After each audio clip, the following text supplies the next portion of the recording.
At 5:30, I will call our meeting to order, the October meeting of the Amherst School Board, our normal business meeting, again at 5:30 tonight. I want to thank everybody for coming down to the meeting tonight and everybody that's joining us online remotely. Before we begin our normal business, we will open things up with a public hearing first. We have a public hearing that we'll call to order. And actually, Vinay, can you scratch that and just say it's a public hearing that starts at 5:30 tonight? My apologies.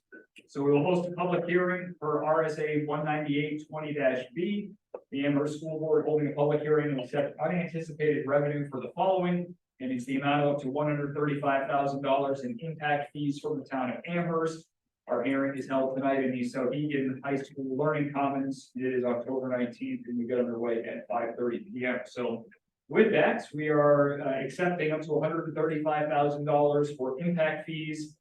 Amy, I'll have you, if you don't mind, in a minute, just explaining briefly where the impact fees come from, but we plan to use these fees to pay for some of the drafting and planning and work with our contractors for the major addition project over at Clark Wilkins School that we're working on, as well as some potential renovation projects, mainly on the roof over at Amherst Middle School.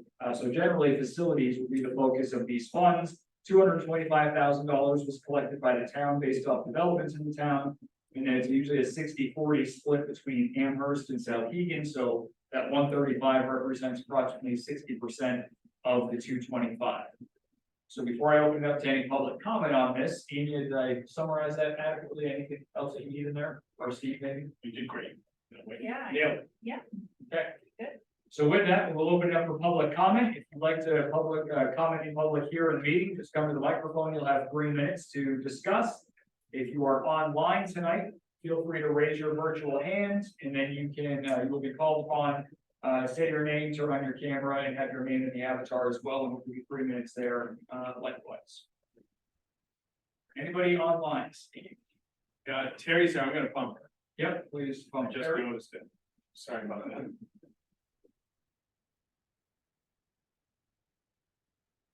Terry, when you're on and ready to go, you can say hello and just confirm that you are unavailable to be here tonight and that you are alone by yourself as we conduct the meeting. Hi, there you go. I'm there. I'm sort of an awkward position in my hotel room, but I am alone and cannot be there, and my Wi-Fi is a little iffy, so I'll do my best. Okay.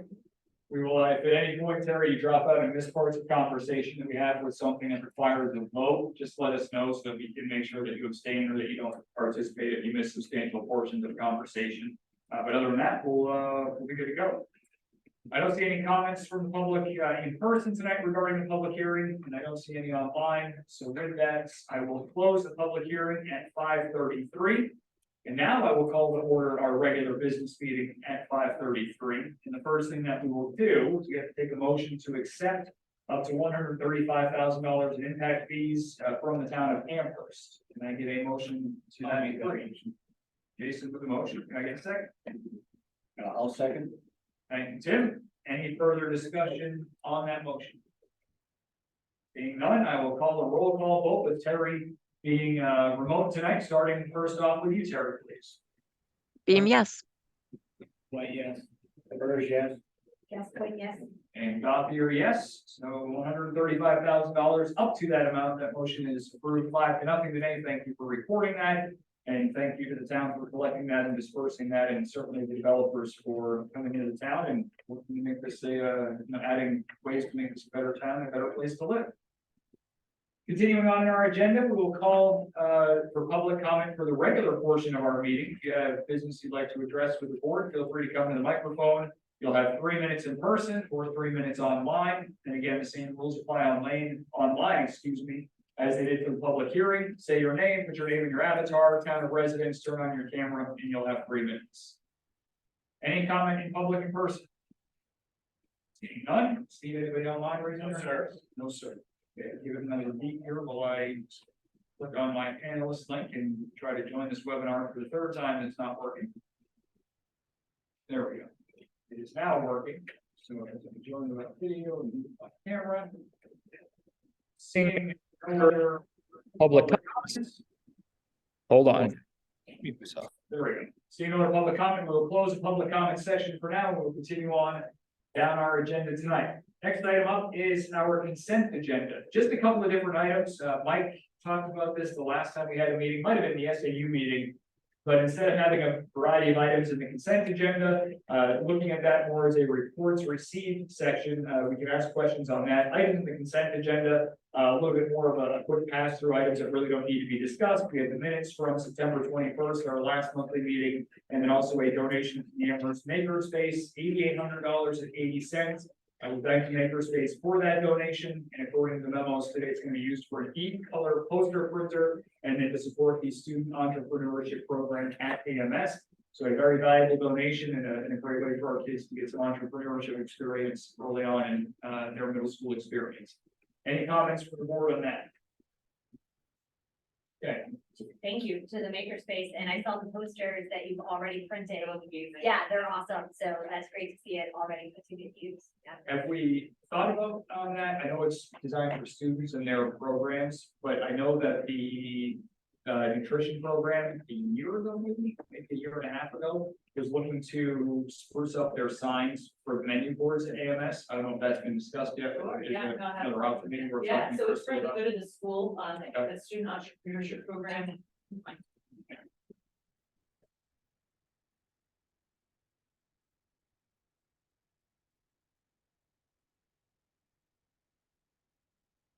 So it's for the good of the school, obviously the whole, school wide, so a lot of times there's student leadership, our clubs, that type of signage, I think is really helpful. I can connect with Kelly Clark down in, cafeteria to see if I can be helpful with that.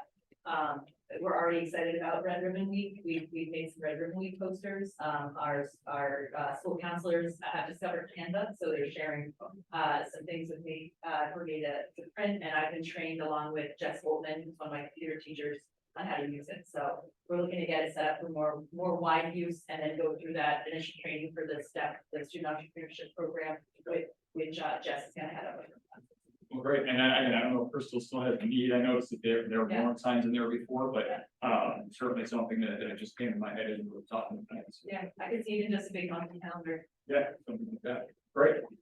We'll take a motion to pass the consent agenda. I know, Tim, we briefly talked about this. Do we need to pass it? And it seemed that the RSA said that you did, from what I can find. I saw some that said you did, and I didn't find any other advice where it's not needed. So we'll continue with practice of just accepting it and passing it. So I'll take a motion to accept the consent agenda as presented. I'll make that motion. Second. All right, Jason with the motion, Tim with the second. Anybody, any further discussion? Terry, can we start our roll call vote with you? Sure. Beam, yes. White, yes. Burge, yes. Gascoigne, yes. And Gothier, yes, that'll pass 5-0. Next up are reports received. These are items where there's probably a little bit more conversation to be had in there. I know that there are 3 that are probably of the most interest to me. Certainly nothing against our principal's reports by any means, but I will go through one by one if the board has any comments or questions for these reports. Anybody with questions on the Clark Wilkins October report?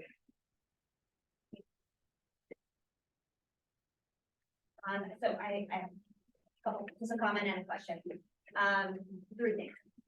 So I don't have to go all at once, but so it's an impressive and engaging club offering. So I'm just curious how the lottery system is that still working well? I know there's different ways that clubs are selected, but yeah, it definitely is working well. It's a lot of work for our office team.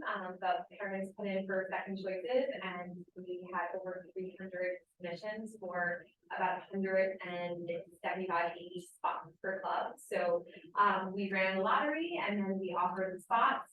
Seems to work out well. We started clubs this week. Almost everyone, is in those spots. They're fully, all the clubs are full. And then in the winter, what we do is anyone who had a fall offering of lottery spot, they're kind of on the second tier. So anyone who did get a spot in the fall has a greater chance of getting one in the winter or spring. In an effort to provide a club to any student incredible fans who's looking for one this year. Awesome. Yeah, Jen, if you had a comment too. oh, yeah, I know so. that was your comment. You have another question. Yeah, I do. So you talked a little bit about testing that's happened. Ainsworth was mentioned. I'm curious, how are we ready to talk about what that reveal to us? Yeah, so that's used by our classroom teachers for, data with the interventionist. So our classroom teachers meet with the reading specialists, and that they determine students who may need reading intervention supports or enrichment supports if needed in mathematics too. And then it's used to drive their instruction for small groups. So it's really at a granular level aimed at it's very skill-based in kindergarten and first grade, like things like phoneme segmentation or how many letters can I identify rapidly. It's not necessarily full big picture, the scope of reading. But those assessments really help our early childhood or early educators in the classroom. So they use those with their reading specialists. And so in terms of enrichment, I know that, I know what math enrichment looks like a little bit. Is there anything for literacy enrichment that you can share with us happening that those, reports may be informing within the small group instruction in the classroom or anything like that? Yeah, so at the first and fourth grade level, it really is happening in the classroom with the classroom teacher. So, the design of the reading workshop allows for students to work in small groups. And through the use of that instructional approach, teachers are able to pair students together for things like book clubs and literature circles and challenge students in those ways. At the kindergarten level, we do utilize our interventionist, Liz Alexis, in math and reading. So sometimes in kindergarten, we have students that enter our program with some pretty solid reading skills already, and maybe they're coming together and working in a group with Ms. Lexicos that's a little different than the skills that might be happening in the classroom too. So it's a mix of in-class enrichment with the kindergarten teacher, and then also an opportunity every so often to work in an enrichment group outside the classroom. Our reading specialists at Wilkins are really, targeting those students who need intervention supports, and also coaching our classroom teachers and working with their colleagues to help them with instruction in the classroom. So, asking questions about their small groups and, what materials might be really beneficial for those students that I'm working with maybe outside the classroom. Maybe they're not being pulled out, but they're needing a little extra help with what's going on in the curriculum. So that's the use of those individuals primarily at Wilkins. Okay. No. Okay. Okay. So my final question, is just on the, evaluations and observations. Do you feel like you are where you want to be at this point? I do. If I was able to do this report today, that number would look very different, but I finished the report on a day where I had several formal observations scheduled the next few days, as well as my counterpart. So we are certainly in the spot where we want to be right now. Thank you.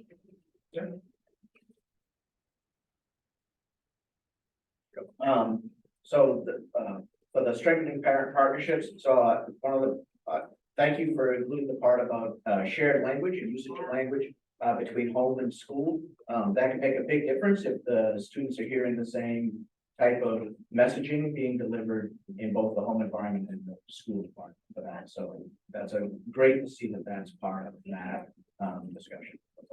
We're excited about that evening. Thanks. I hope it's well attended. Do you want to share info? Oh, sorry. Yeah. Because I know we were looking for more parent engagement. Definitely. Wednesday, October 25th, next week, we are partnering with PTA for engaging at Wilkins. We have a parent engagement committee that has, planned out a few nights across the year, some more curricular based and this one being social emotional, more behavioral, kind of helping those parents who say, what do I do when? We've had a lot of parents ask those questions and also in an effort to share that language. If you're at school, we use things like expected behaviors, that might be language that a parent may not be familiar with, to just try to support parents. So we're excited about this evening. Get tricks on getting them to listen to what's expected. If you had that, I'll go. So you might want to come and join us. Serious user error. Anybody else for Kathy? Jason? Yeah, mine was just comment actually for both, definitely increasing, and that's basically just, I know people kind of might watch your videos, which will, listen, but they might not read the back, and I just want to point out that it's obvious that the two of you are listening, because both of you are, reports are reformatted where you have a goal and then how things are connected to that goal. So I just wanted to point, I like it, so I also know what you're focusing on, like culture and academics and things like that, and how it's all impacting. So I just wanted to point out for people who don't read the packet and just listen, that, you know, that voices are being heard and that you are goal-oriented and goal-focused and demonstrating and explaining how you're, you know, striving to do. Yeah, I would actually echo Jason, that really jumped out to me when I was looking at the packet as well, that what we worked on as a board in the summer, you know, and with you all as well, it was all kind of tied together nicely. So that's very. Anything else for Kristen? Yeah, so first of all, I really like all the work that you're doing at AMS with fun and culture. You know, I think I'm a big believer in that, really drives so many things within the building. So that's exciting to see. And I'm curious, you know, your schedule changed this year, and so change can take some time to acclimate to. So I'm just curious how you feel, you know, like that's going. Sure, yeah, so I think, Folks acclimating. yeah, I think people are still trying to figure it out for sure. I think just the days 1 through 6 for specials is still confusing for some people. So figuring out, if that will work again for next year. One of the reasons we did that was to be able to have phys ed year round. And the other reason we did it is to be able to have some of our longer, some longer block classes for the specials. And it worked out well, in theory. In practice, it's been okay. I'm curious about, how we could improve the communication of that for our students for next year. I think we ran into some roadblocks with just the way we were able to print schedules for Power School. So, we'll get way ahead of that next year. I'll have a year-long, you know, 3 out of 4 of my office staff were brand new. And so people were just trying to get their feet under them. So I think next year we'll have the summer to figure that piece out. We've got, again, as part of the schedule, some longer blocks of time, especially for our 7th and 8th grade. I've heard feedback both ways. I've heard that, you know, some people struggle with it. I've heard other people, are enjoying it. We did try to include some professional development, you know, during, October about, the October late start, the September, early release about how to best use block scheduling, and I want to continue that conversation and have teachers from within discuss and share with others what's working for them and what's not, you know, so that we can improve what's not working. That's been kind of a nice piece. The other thing that's been good is I spoke with our integrated arts teachers the other day, and they are appreciating the win block at the end of the day, even though it's only about 24 minutes. They like the opportunity to meet with students. For instance, some of our music department has kids that are going to practice regularly, and having individualized time with the teacher. Students are able to go to Spanish or French and world language classes, where before they would have to go during their Eagle block, which meant it wasn't always aligned and the teacher would have a classroom with students. So having that time to be able to catch up with integrated arts teachers has been helpful. And then that's also a nice common planning time for them too. So if they wanted to block off a day that they're not going to see students say on every other Monday, so they can do common planning, that is really helpful as well. So that's the feedback I'm getting from them. And I think teachers are still figuring out what works best in their classrooms as well. No, that's fair, and I recognize I'm asking you this early, you know, early in the process. You know, and I think for 7th and 8th grade especially, but once they go to the high school, they do have the longer blocks. They do have some of those things. So I think if it works at the middle school, then it can kind of provide that nice transition. There's definitely been, I think the longer blocks have provided some more calm in the hallways for sure. Like I've noticed just walking through the hallways, there's not as many transitions. And so that's been one benefit that's been pretty obvious to me. I also wanted to thank you for taking the time to apply for the grant for the Apple education award that you all participated in. That's noticed and appreciated. I know that takes time to do, so thank you for that. That's all I know. Oh, I like the seasonal club model. Yeah, we're trying to tie it with, we're trying to be consistent.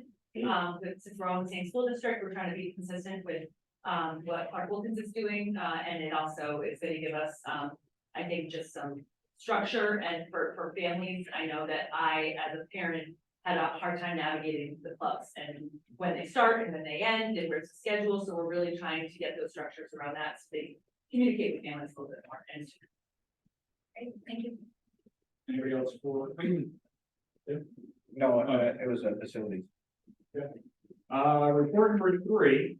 Thank you, Heather, for Kathleen putting those together. I echo Jason's comment about the goals. It makes it easy to track and really have a good solid flow through it. The youth risk behavior survey or in memo, this memo and report that was shared, this was shared on Tuesday night at the PTA health meeting that they had. Fairly good attendance from what Shannon was saying, one of the better attended events. And then I know that a lot of different issues in there covers, risky behavior, it covers suicide, covers a variety of different things, home life for kids. Any questions or anybody has for Steve on that report, any concerns, anything they want to bring up? I have a question, and you may not be answered tonight, but I know that, how many years have we done this at the middle school level? 2 or 3, I think, region, but this is the first time we've disaggregated. So in the past, it was just in the region. Oh, This is the so first time I we've wanted got to look Amherst. back, This is the first time we've got Amherst. okay, So last year we got a report, but that was included Milford, whatever schools were in the region. okay. Does that make sense? No, it does make perfect sense, and I went to the CDC's website to try to find it myself, and I couldn't find it drilled down to the building. I appreciate it drilled down to the building. It's hard without anything to kind of, like, you know, if it's the first year data, then what it is. I'm particularly interested, there's a question 54, talked about, students getting 8 hours of sleep a night, and I was curious how that went stacked up over the years. And, I wish we had. longer that would data. be useful. So, okay, thank you. So I asked for, and Kristen knows, I asked for, like, the high school one includes state data as well as regional data. And so I actually, we worked with, Cass does it, they can do anything, they can do it. And they sent me the regional data, but it's not state data. I don't think there's a lot of middle school people going through taking this assessment. So, Amherst Middle School, even the only school that's aggregated in the state that does this. I don't know that for a fact, but it may be. And I haven't done a follow-up question to that. So it's 7th and 8th grade only. Correct. And there were about, what, 14% of students who opted out. So I know you're planning to do some focus groups. Yes. Obviously, that's only going to include students that opted in. To the, Yeah. yeah, right. Okay. Thank you for that. That makes sense. I mean, I just, No. I just want to make, and ask the question. I know. Hey, any help I'll take. Sammy, before you go, Kristen, any comment? Oh, Yeah, just a quick comment. So last year, 7th and 8th graders took it. Those 8th graders currently at 2nd high school. So really the group that we would talk to probably. is the 8th graders. Let's like Oh, jump up because there. it was last, okay, Yeah. right, so that's great. Okay, got it right now. Across the Thank you street. for that. clarification. I appreciate that. I would, I figured this out eventually.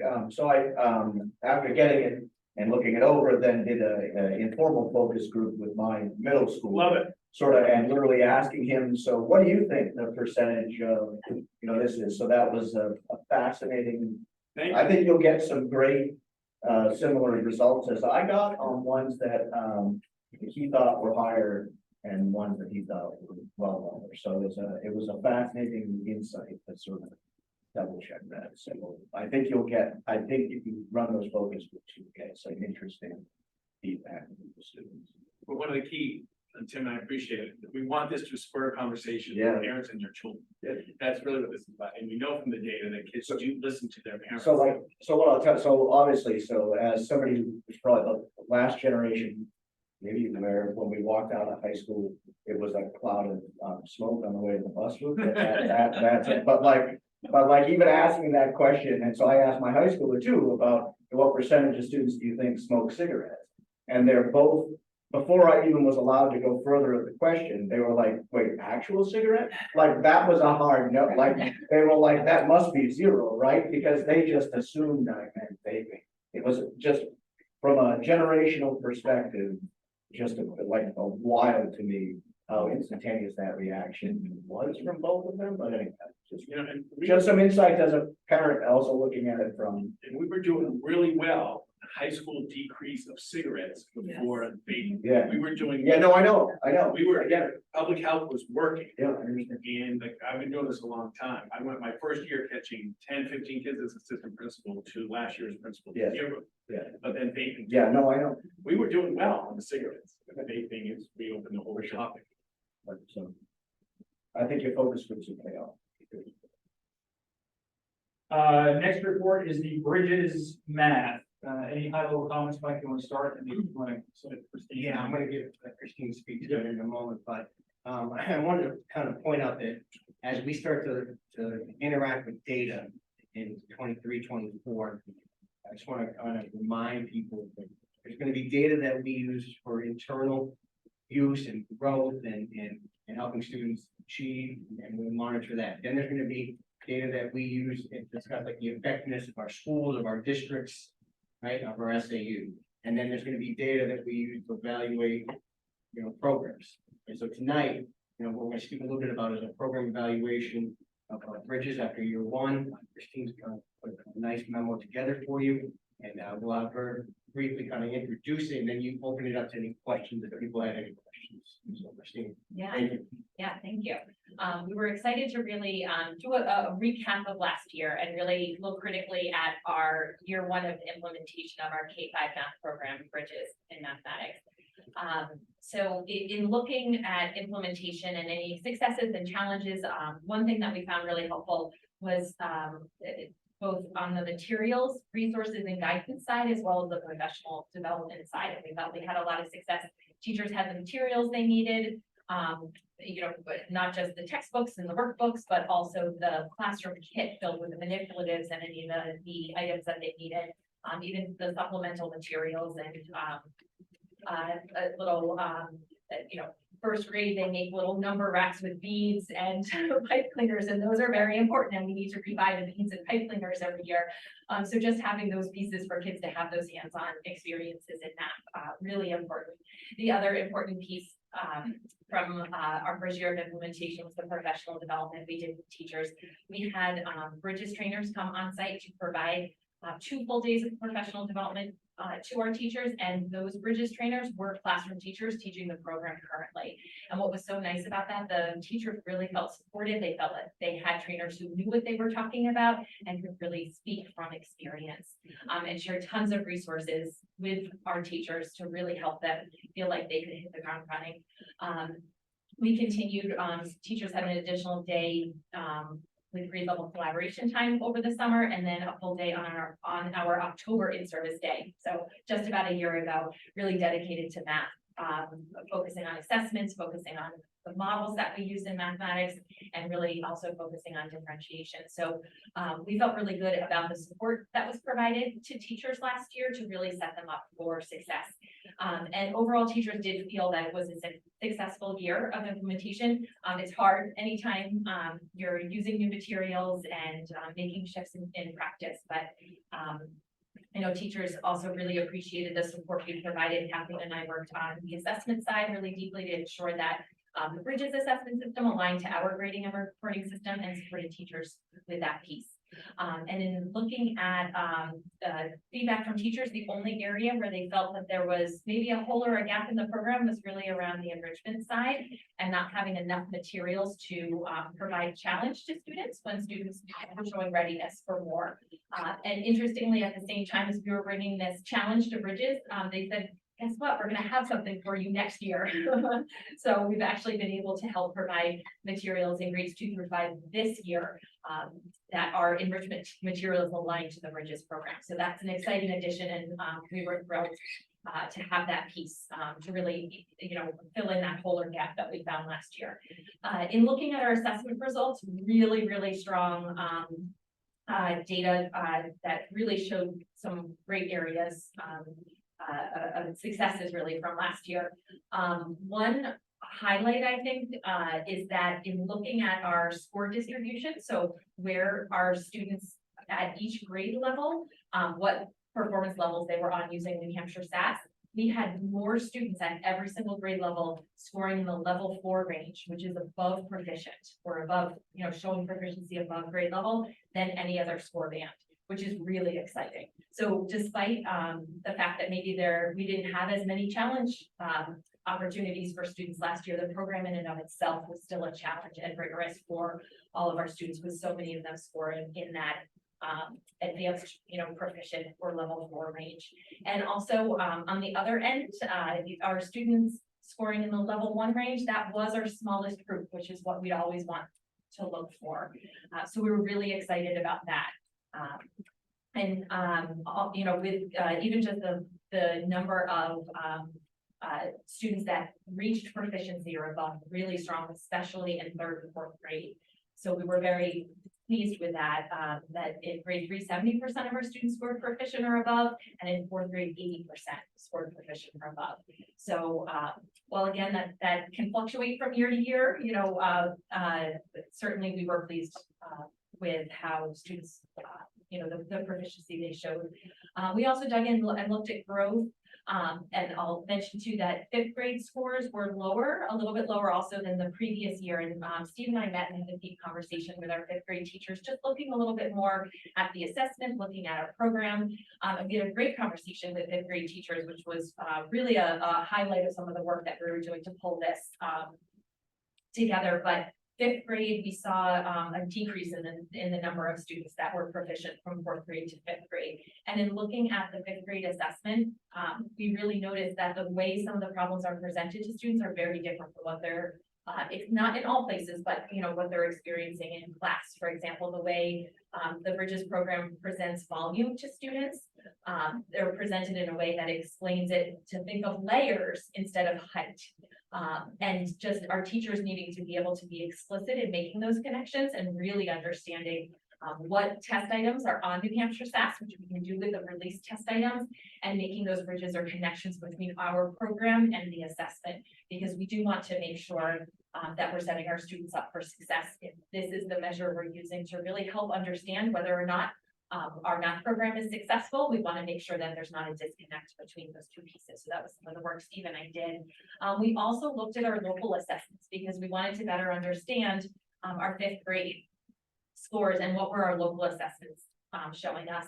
And we found that with our local assessments, they were very tightly correlated or aligned in 3rd and 4th grade to how students performed on New Hampshire SAS.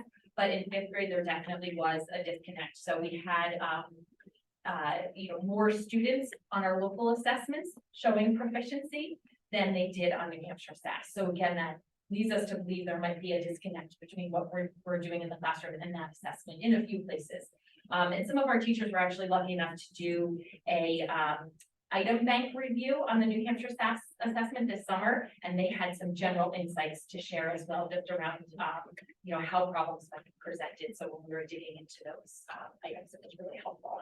So you know, we're excited to continue our work and to continue working with our teachers on year 2 of implementation of our program. But we felt we had a really successful first year.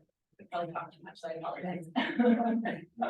One thing I meant to add before Christine started is, for me, it's really important when you're looking at data, and you look at data for what it's intended for. It's intended to show you how students are performing and achieving. And one of the things that, you know, people, you know, can get caught up in is like, hey, if it's really low or if it's really high, you know. For me, when I look at data, it's one of those things that, you know, I kind of think that this too shall pass, right? And you don't want to celebrate it, you don't want to let it affect you. You look at it, you interpret it, you analyze it, and then you make adjustments. And I want boards, I want administrators, I want teachers to have that approach towards data. It does tell a story, and the story is going to be fluid. It is going to change, you know, from year to year, from cohort to cohort, from school to school, and it's our job to look at the data, to make the adjustments and determine where we want to put our energies. But also what data tells us is it tells you where to put your energies. You can't put all your energies in every bucket. And so as you're putting focus on one area, there might be an area that might, you know, might not be as strong. You put your energies in other places. So we just want to have a realistic approach to data and looking at it and interpreting it. And then it's the responsibility of administration, of the SAU and the buildings to respond. And that's kind of how I want us to take a look at it. A real even keel, you know, in a measured manner, and not get too high, not get too low. Thank you. Open it up for you. Want to add just some questions? Real quick, I just want to really appreciate Christine connecting some of our 5th grade to the item bank review. Your leadership on that was hugely important. That was a real asset, so I appreciate that. The second thing is it was a wonderful, very professional look with 5th grade teachers, an open about, wasn't defensive, wasn't blamed, about how do we use data to improve what we're doing. Incredibly impressed by that discussion, And they absolutely, handled the data exactly, just a piece of data that we're talking about and looking to improve. And I was very impressed and appreciated that conversation. Christine and I and Kristen joined the fifth grade for about an hour to take a look at it. And it was exactly how I would hope, and I think with Mike's leadership, what he wants, just to look at the data and how to use it. And I just enjoyed it. And I think Christine and I both walked away and said that was a very good hour of our time to understand it. I just appreciate the fifth grade teachers that approach. I think that's the model. Sorry. Yeah, no, thank you. Board questions or comments, Jason? Yes, my question is about the local data. Yeah. So I see the numbers, right? 69%, 77%, 66%. What are we being, like, what is the 80%, 85%, like, what is a realistic number that we're shooting for in terms of those local numbers? It's a great question. This is the first year we've even done this analysis to really look at our local assessments. Kathleen and I were deeply involved in supporting the teachers in using the Bridges assessments. All of them, all of the teachers used the same assessment. They scored it the same way. They entered it into Power the same way. So we felt really good that we could use that data from our grading and reporting system as part of this analysis. We don't have a really strong baseline to say, oh, this is where we would typically want our students. Now, again, if you want most students performing at, this is tier 1 instruction, and if you want 80% of your students performing, on grade level in tier 1 instruction, then you would probably be looking for that 80%. But again, it's challenging. I was just at an assessment conference today, and one of the psychometricians was noting on how many publishing companies don't always design their assessments in a manner that's similar to how a more high stakes assessment might be designed. So again, with any piece of data, we always want to go back. Like, I'd have to dig in a little bit more to, we'd have to have deeper conversations with teachers. Did every assessment really, and it should have, but, did it reflect student performance throughout that entire unit? If a student was proficient in class on this one standard, where they also demonstrated proficiency on the assessment on that standard. So again, on any assessment, you're always going to have some room for error in some of them, but again, 80% would be where we love it to be. Steve, do you have other ideas? No, 80 to 90. I mean, 89, yes. One of the consultants that this place, Matt Sharma, who's worked for this place, who's worked with us, he looked in the eye and said, 80-90% of kids can be successful in tier 1 classroom. And I think so I would only add tonight. That's all I got. And I think that's what we shoot for. That's Kathleen and we talk about that, and that's what we want. And we have the talent. I think, well, instructional time we can talk about that. Sorry. Other comments or questions? Okay, Terry, anything on your side? No, but I'm really appreciating the conversation. Okay. All right, so last two reports we had in there, Tim, I believe you said you had a comment or question on the facilities report. I did, but I'm wondering if it's not the same report. There was one of the documents was an Excel sheet that had projected costs out. Is that different than this? Did I get stuck in looking at something? I'll ask it because it was on this report. So it talked about, I think so. I was sorry. Yes, thank you. I was looking at the attached, the 5-year plan, the budget. And one of the things that was on this month's report and in there talks about ballasts and bulbs. Does the district have a policy? Are we replacing the fluorescents with LEDs as we go along, or no, we're just continuing to replace with fluorescents? Do we have I know that I only asked because I know at one point Eversource or one of the providers was providing rebates to districts that were changing over to LEDs. So we did. And so I wasn't sure. We've done some phase, Okay. but I don't know exactly. Okay, thanks. Yeah, we can find that information out. I know it's part of the plan, but I don't know where. Thanks. Thanks. Thanks. All right, any last comments on the last report there? Which is totally drawing blank in my head. I got it here. It's the treasurer's report. Okay.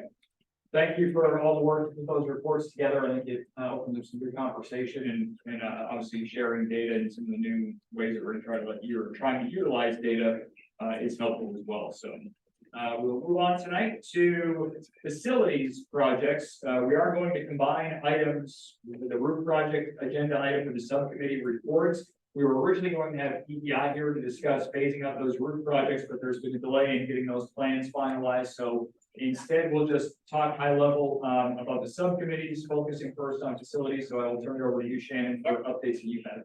Great, thank you. So first, I just wanted to update the board. We have a new community representative on the committee, Mr. Greg Fritz. So we thank him for joining. And I'll start with AMS. So as Tom mentioned, I hope to have a detailed cost estimate this evening for discussion and approval for that section C1, which is the fifth grade triangle, classroom original section of the roof and HVAC project. But our facilities director needs additional time to work with the contractor to really fully understand the breakdown of costs and the estimates that they've provided, and to make certain that we're crystal clear on each line item, deliverables, and timelines. So I really appreciate his attention to detail. So while this project isn't the full renovation that we placed on the ballot 2 years ago at AMS, complete with new walls and floors and all of those things, it's still significant work to replace roofs and unit ventilators, wiring, ceilings, lighting. So it's going to make a huge difference, for the environment, for the staff and students, their experience and health and wellness in the building. So all that to say, we want to make certain that before we approve funding, that we're really clear on the expectation of the cost. So that's the delay. It's possible that we may need to schedule an additional meeting to really work through the cost. So I just kind of want to put that out there. I think Lead times, et cetera. We can talk about that as we get closer. I don't know. Yeah, and I think that's probably falls in the same line with the proposal we'll see from Banwell for the options they have eliminating additional meeting or that'll be the primary focus of our next meeting in November, that in budget. Yep, so regarding the Wilkins project, so just a reminder that when we met in July, we charged Banwell with designing a first to fifth grade option for a reno addition on the Wilkins site and a build to suit first to fifth grade option, and then fully costing those items. At the time of this request, that what Banwell did indicate that it would be a tight timeline, and that is certainly proving to be the case. I also just want to remind everyone, at the time, we also reviewed the post-election survey that we sent out to the community, and the majority of respondents selected that they would support a bond proposal that was smaller in scope and budget. So we're really trying to balance what we need for generations of students in this community with what the taxpayers and the resident is willing to support. So in the first round of renovation addition conversations, the committee was presented with a block diagram that included a 3-story addition on the back of Wilkins, and overwhelmingly the committee did not feel that a 3-story addition was functional or desirable for a community. So we provided a number of ideas and feedback to our architects to go back to the drawing board, so to speak. And I would like to say that Dr. Murphy was gracious with her time and attended these meetings and provided a lot of good feedback. So we really appreciate that. We anticipate seeing updates on that feedback next week. So that's for the reno addition portion. And we also discussed the mechanical, electrical, plumbing in the building, and what does that look like when you're renovating a portion of the building and adding that on, and what do those decisions mean? So it's a lot in the weeds, but really important in the weeds. In terms of the build to suit option, the first round of designs has now been reviewed twice. We met last Thursday, and then again yesterday. The committee provided feedback to Banwell again yesterday. So the main area of focus right now is really making certain that the design we cost out lines up with the square footage program requirements that administration developed over the summer, right? So if you guys remember when we were in our retreat, there was a big walkthrough of the building afterwards. I'm pretty sure there were tape measures involved. So over the next 48 hours, the leadership is working to again review and refine and make sure the program designed this year provides the space we need for the next several decades while remaining the most efficient use of square footage. I spoke with Roger this morning and he's looking at every detail. I mean, he's talking about square footage in hallways. We spent a considerable amount of time yesterday in committee discussing the gym and, you know, how many bleachers do we need? Do we need bleachers? So the goal here again is just really to strike a balance between what the community can bear financially and what best serves the needs for future generations, the students and residents. So we're really trying to be mindful of the feedback that we heard last year. This process has taken a little bit of time, but we want to make certain that we can justify, utilize, and explain every square inch of space and how it ties to our educational delivery system and goals now and in the future. That is my update, and I'm happy to answer any questions. I was a little wordy, but you know, it's big stuff.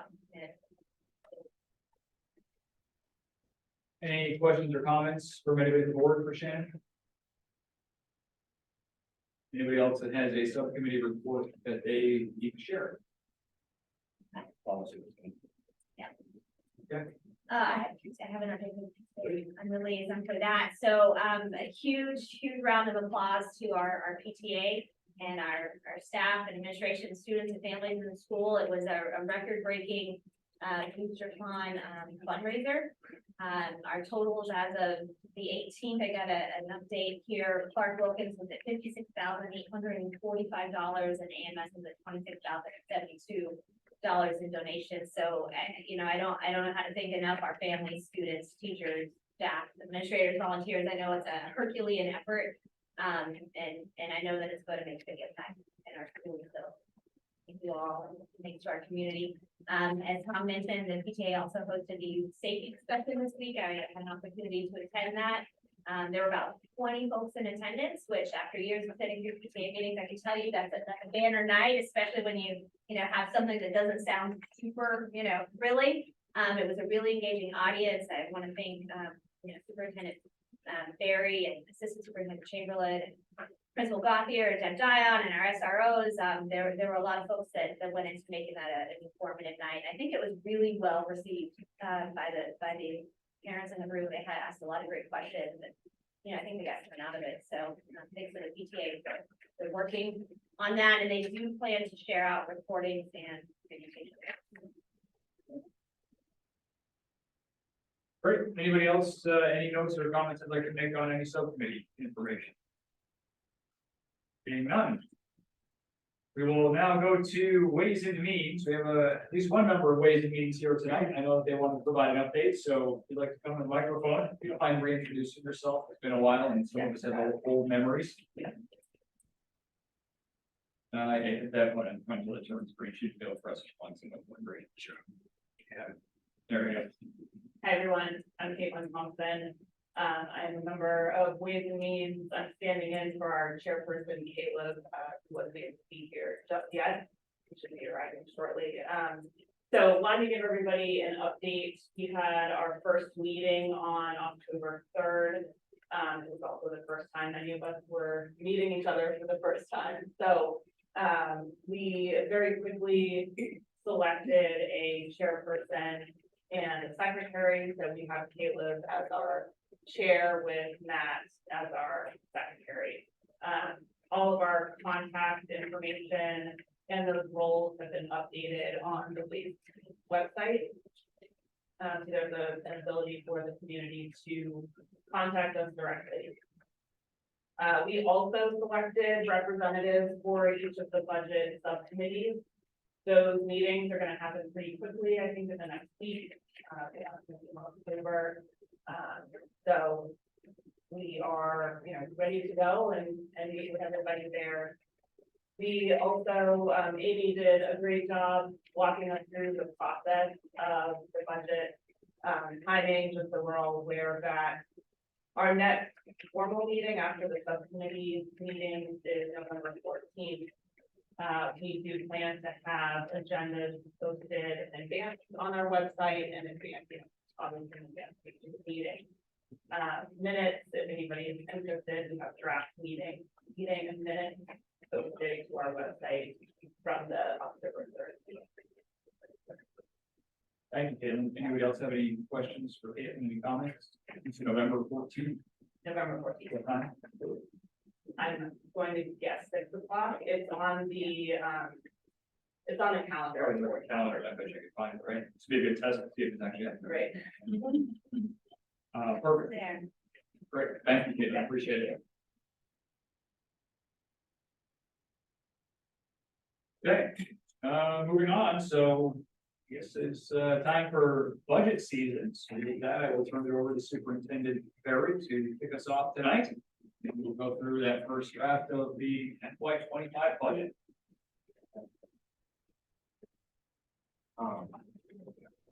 Thanks, Tom.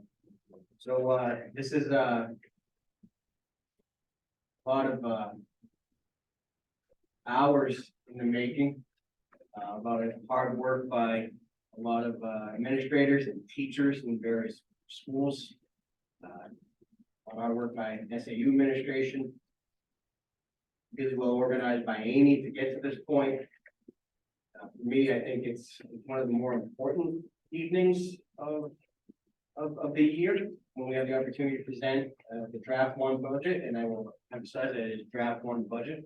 And typically when things are really important, I prepare some remarks to open it up, and so I'd like to read a statement before we begin, and then we'll kind of walk you through the presentation. The fiscal year 2025 draft is one budget presentation is a series of events that will capitalize on what Amherst has traditionally been known for, while making the necessary changes our students deserve. We work to ensure we engage, challenge, and support all learners. Daily, we balance high academic expectations and deep care for students' social and emotional well-being. This budget allows us to continue that. As people know, we were dealt a significant setback when the health insurance came in at 21.8 and dental came in at an increase of 4.7. And so before we even began the budget process, the Amherst School District budget was up roughly 2.2% before we started the process. We think that our analysis results in an appropriate plan that maintains our current level of student expectations while continuing our commitment to the professionalism and growth of our staff. We aim to stay connected to the best student experience possible. We know we must narrow our energies to provide the educational experience valued by our Amherst and Mount Vernon communities. We feel budget should reflect values, and we value a conservative fiscal plan and our school's focused, concentrated improvement. Since I arrived in this role on July 1st, 2023, we have been committed to examining our practices and how we do things in SAU 39 and the Amherst School District. This includes the systems and processes that guide us, our instructional practices, and the student learning outcomes we see through various measures. The willingness of our SAU administrators, the administrators at Clark, Wilkins, and Amherst Middle School to engage in the examination of our practices, work publicly, and welcome thoughtful yet challenging change and feedback is commendable. I believe we will rise to the level of our community's values and expectations only if the systems and cultures serve as strong foundation for this direction. As we consider this budget, and as we enter budget season, we must hold on to the values from the past that are important, stay grounded in the present, and lead and educate students for the future. The budget process is so very important to our evolution as a district and an evolution of our schools. What you'll see in here tonight is our plan to operationalize the constant building of this foundation and culture. This effort is part of our commitment to the continual growth and improvement necessary to meet the evolving needs of young people, and is based on the virtue of collaboration. That is believing the whole is greater than the sum of its parts. There are some convictions in this budget, and I'll probably say this over and over again. Every child deserves an expert instructor. We know good instructors are made, not born. Adults can grow, and it's our responsibility to support them. Time is short, and students come first, and there's real urgency around education. Actual change requires changing our intentional thinking. What worked well at one time and now no longer suits our purpose, and the goals themselves have shifted as we look to ensure our students are prepared for the next phase of their lives. This requires us to adapt and change. which is especially difficult for those who continue to do the good work that once educationally right. Please know that I respect the Amherst School Board and their decisions about what the community can support. I have deep respect for the role of the school board and understand this as we transition the budget from the superintendent's presentation to the board. With this in mind, we function with the tone of decency and trust as we continue to work. As we operationalize this budget, the SAU, CW, and AMS explicitly and subconsciously stress the values of unanxious expectation, trust, and decency. Students and families, school boards, community members, and other stakeholders should be key collaborators and vital school community members and partners. Please keep this in mind, as change is challenging and change is also exciting. We certainly look forward to the work ahead, and I appreciate people giving me the moment to open up this budget season. With that said, kind of get right into it a little bit. Couple reminders. Public education is pretty regulated. There's not a lot of space and opportunity and flexibility to kind of get into things, and there's things you have to do. And so as we get into this, please keep those things in mind.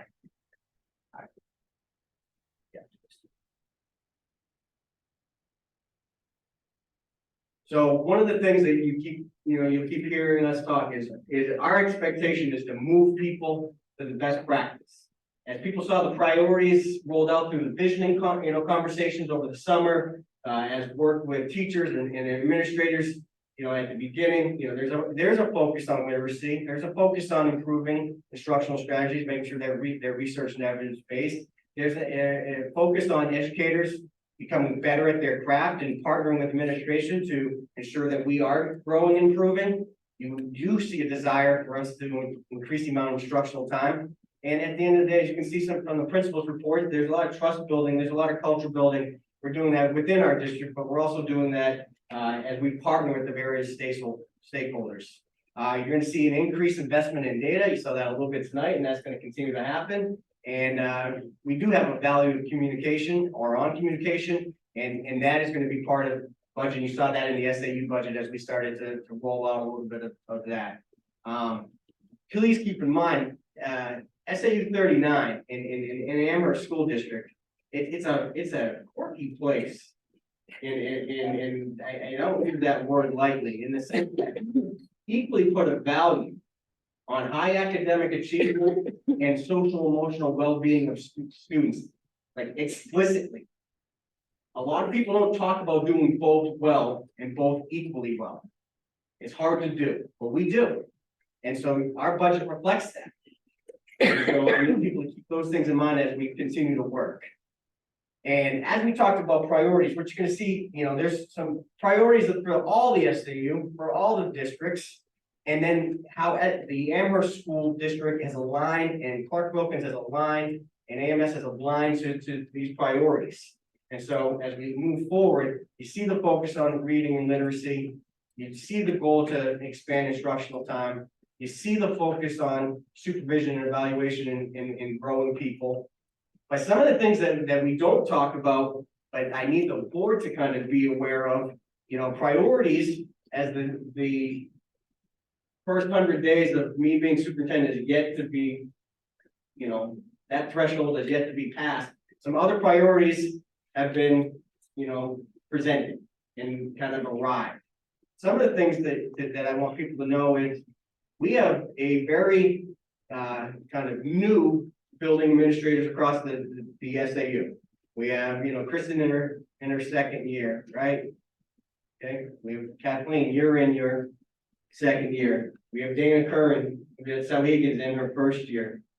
Outlier is Tom, Tom's been doing it over 20, but he's at Mount Vernon. The people along the buildings, there's also other administrative teams or members that are relatively new. You have a new superintendent, right? You have people at the SAU, so that need to get experience and grow. So we have to actively get better at that. You see that in this budget. We have facility projects. And at the rate of things that are happening, I feel like we're going to be doing facility projects the next 10, 15, 20 years here. And that's a real reality. And how do you do that as fiscally responsibly as you can and as well timed? And then, you know, you're gonna see us talking about strategic planning and operational planning as we move through this year and into to years beyond. And so there's real work to be done here. It's a complicated SAU, and then it gets into being a pretty, you know, complicated Amherst school district. But you've seen these goals before, and I won't spend a long time on them, but with the point being included in the presentation that we'll put on the website and make public, is you can see the direct alignment. And that means we're moving in the same direction from CW to AMS. And I appreciate, as mentioned earlier, both Kathleen and Kristen leading that as the instructional leaders of their buildings. And so that's, you know, that's why those are included into this portion of it. But at this point, what I'd like to do is turn it over to Amy, and she can kind of walk you through the details of this. And we will go do our best to kind of answer questions and, you know, after. But Amy has a well thought out script that can help us understand this. And I emphasize, this is draft one. And I want to keep saying that we have different drafts, so we can kind of come back to this. No, thanks. I'll do you, Amy. All right. That's not my. Sorry. So, yeah, thank you, Mike. So just to cut to the chase, the FY 25 draft one operating budget is a 4.7% increase over the FY 24 adopted budget. And just as a reminder, this calculation excludes the capital reserve special warrant article passed for FY 24 in order to give a true apples to apples comparison between the current year and the proposed operating budgets. So, budget assumptions and drivers. A major driver of this budget, as Mike mentioned, is the significant projected increase in health and dental insurance at 21.8%, and I believe it's 4.7. When we did this budget, we didn't get the good news that it went from 21.9 to 21.8. So we'll make that adjustment in draft two. Amy, that's fine. I'm sorry, the final number, Amy? 21.8. I actually haven't gotten I'm sorry, I thought you said. the letter, but Sorry. we were told that it was 21.8. Six savings, thank you. Yeah, big savings, thanks. So this is a significant projected increase and added over $800,000 to this budget. So for perspective, the current year increase from last year was 4.1% for health and 1.5% for dental. Other budget assumptions, the AEA and ASSA contracts are in their first year, having happily passed last year's ballot. So those increases, wage increases are incorporated into this budget. In addition, the collective bargaining agreement added an additional instructional day for FY 25. So the related costs for transportation and hourly staff is also included in this budget. Enhanced retirement is set for 2 years, and this is year 2, so the rate remains status quo from last year at 19.64% for teachers and 13.53% for non-teachers. So enrollment and class size targets also impact the budget.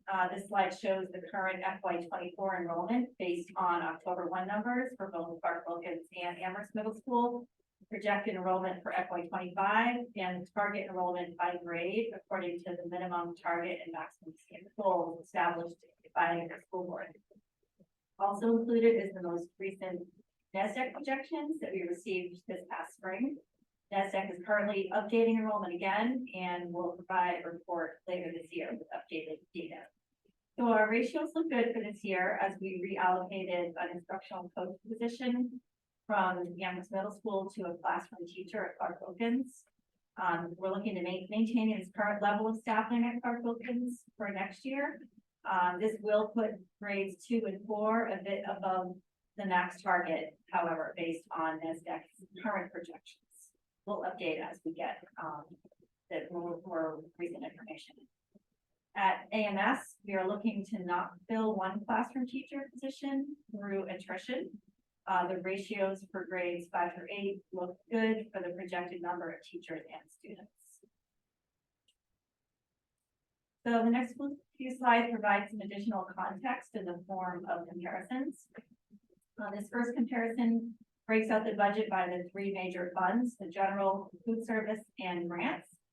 Food service and grant expenditures are offset by revenue. Food service is increasing 124,848, which is 0.4% of the budget. This is higher than typical. The primary cause of this increase is food costs, and our volume is also up, as is the price of food. Health and dental increases also affect this fund.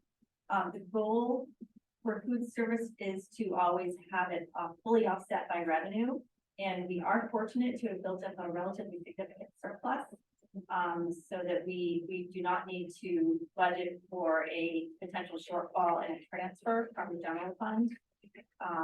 So in case we are not able to meet the demand of the projected expenditures, we do have that as a buffer.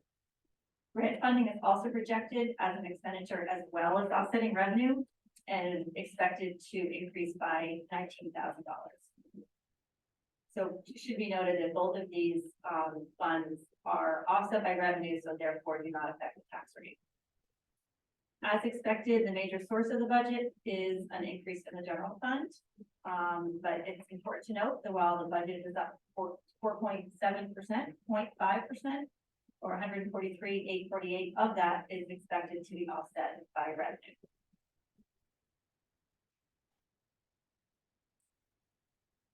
So the budget is broken out into categories to provide a more manageable way to analyze changes.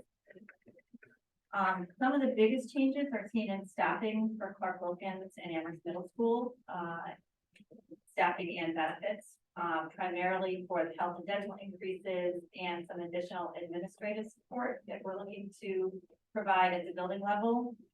It's also important to note that the current FY 24 voted budget is based on the FY 22 budget, as the budget has not passed in the Amherst School District in 2 years. So many of the deltas when comparing FY 24, FY 25 are actually comparing FY 22 budget numbers to the proposed budget. That's something that's good to keep in mind throughout this budget process. Facilities is also impacted by the increase in health and dental. We also see increases for preventive maintenance contracts, utilities, replacement equipment, security, grounds upkeep, software, property and liability insurance, as we need to ensure that our buildings are maintained as best as possible. Technology, the increase in this category is primarily student and staff laptops, network costs, and equipment. Food service, as discussed, the increases in this area are due primarily to food costs and health and dental for staff. And as a reminder, these are offset by revenue. Capital and miscellaneous, this category is primarily non-union wage and related benefit increases. Some other administrative costs that are also based on FY 22. Regular ed transportation, this reflects the rate increases for regular ed transportation from FY 22. In addition, we are proposing 16 bus routes for next year as opposed to the current 15 routes to help address the time limited issues that we have been unfortunately experiencing this year.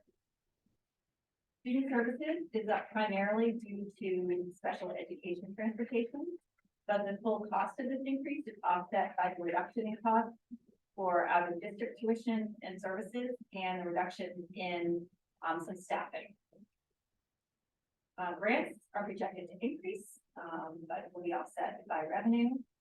And the SAU assessment, we should have the SAU assessment for draft 2 of this budget. We're just waiting for the state to publish our final average daily membership and attendance numbers, so we can complete the apportionment of the SAU budget to the school districts.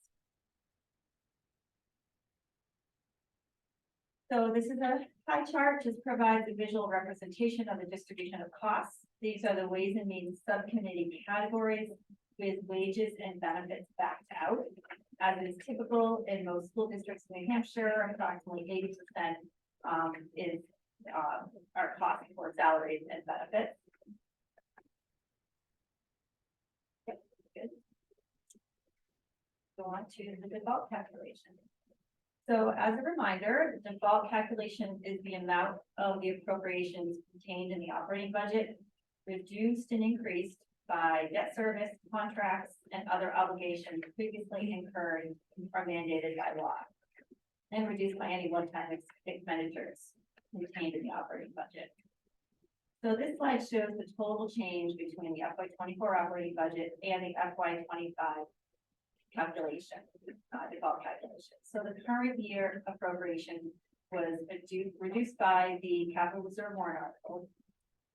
We added in contractually obligated salaries and benefits, included food service, except for non-union health and dental increases and wage increases. But we do include the food service as expenditures are offset by revenue and do not affect the tax rate. We added student service expenses that are legally binding, and included the increase in grants as this is also offset by revenue. And we adjusted for a small decrease in debt service interest as we are starting to near the end of that loan. Once the SAU assessment is calculated, the increase or decrease, I'm hoping it's going to be a bit of a decrease, will be applied.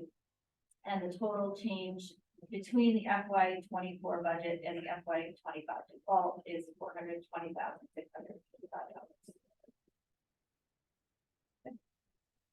All right, so the proposed budget calculation. So this slide shows the difference between the FY25 default calculation and the FY25 proposed budget. So these are items that are not included in the default and are therefore at risk if the budget does not pass. So included are AMS administration curriculum. This is including new administrative support, prior year wage increases, and health and dental increases for non-union employees. There is a LPN that was proposed last year that is included in here, retirement payouts, increased costs for long-term and regular substitutes, and increases in co-curricular stipends. For facilities, this includes non-union prior year wage increases, health and dental increases, preventive maintenance contracts, increases in that, replacement equipment, ground software, and property and liability increases.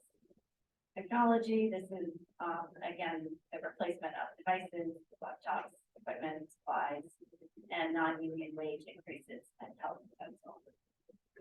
Clark Wilkins admin and curriculum.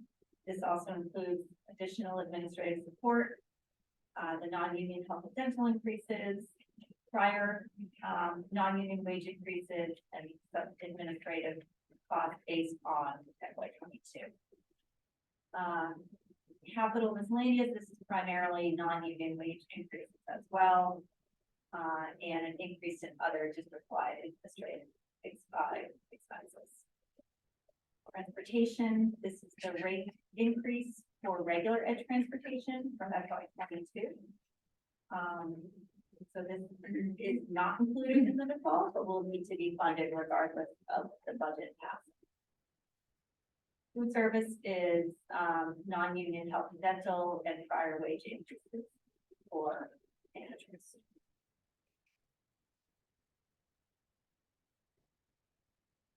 So now we can go on to a brief review of our capital reserve funds. So in the facilities funds, we have a little over $2 million currently, and are recommending a warrant article for $675,000 this year to come from unassigned fund balance. This is the amount that is recommended in the capital needs analysis plan. For technology, we're recommending a new technology fund this year. We've developed a 3-year technology plan that incorporates this fund to act in a similar manner as the property maintenance fund. And this will allow us to level the budget while planning for future expenditures. And the current recommended contribution is $100,000 from unassigned fund balance. Another new fund that we're looking to propose is a vehicle fund. Steve and Roger are working on this and will provide some more information when we present draft 2. And the Student with Disabilities Fund, this is currently at $318,000, and we do not have a recommendation to add to this fund at this time. We would potentially like to change the name as well, but it would require also for that. So other considerations, the board will need to grapple with. I know we had some discussions on it tonight, but the elementary school construction bond project, pending final recommendations from the Amherst Building and Grounds Committee, final design and costs. Also the Amherst Middle School roof and unit ventilator replacement project, also pending final recommendations and scope and costs and funding plan. So in summary, this budget is focusing on student educational experience at the building level by providing additional administrative support, student services aligned with student needs, classroom teachers aligned with projected enrollment, and increased instructional time. Also focusing on facilities for preventive maintenance, repairs, and security. Transportation cost increases in regular ed. We're in year 4 of 5 of the contract for next year, and we're looking to add an additional group so that we have 16 bus routes to help with the time issues. The special ed bus contract is in year 2 of 5, and we do see an increased student need in that area. Technology is always a challenge, but we want to fund as many device replacements as possible and support network and equipment costs. So in review and next steps, we heard from Ways and Means, and they did have their first organizational meeting. So that went well, and they're getting started. Tonight we have the draft 1 presentation. We'll open up the question submission form tomorrow, and then Ways and Means will start the subcommittee meetings, and we'll go from there. So I can run through the budget file if you want, or if most folks are familiar with it, then I'll do that. I assume that file is the same layout and design as the SAU one. It does. It has some additional resources that entrance. So there's Roger's facilities plan. We have the 3-year tech plan. Crystal has also developed a 5-year equipment replacement plan for food service, which is really helpful. I think those are the. And those are all in line with following, we talked about this in Ways and Means last year, how Roger's presentation and Roger's budget essentially 5 years is really the model that we should be using. I assume those technologies. Yep. Food services are trying to get to that. They're trying to get to that. That's the goal. It's a No, good it's not start. one year project, and this step isn't, Yeah. that is Roger. Yep, but yes, that was the goal to have those for this year, so they made a really good start with that. And that's where they are, Tom. Yeah, they're right there on the screen. Okay. Before, I don't want to assume that everybody knows it's comfortable with this spreadsheet. Are we all good with that, or are we going to run through it? Okay.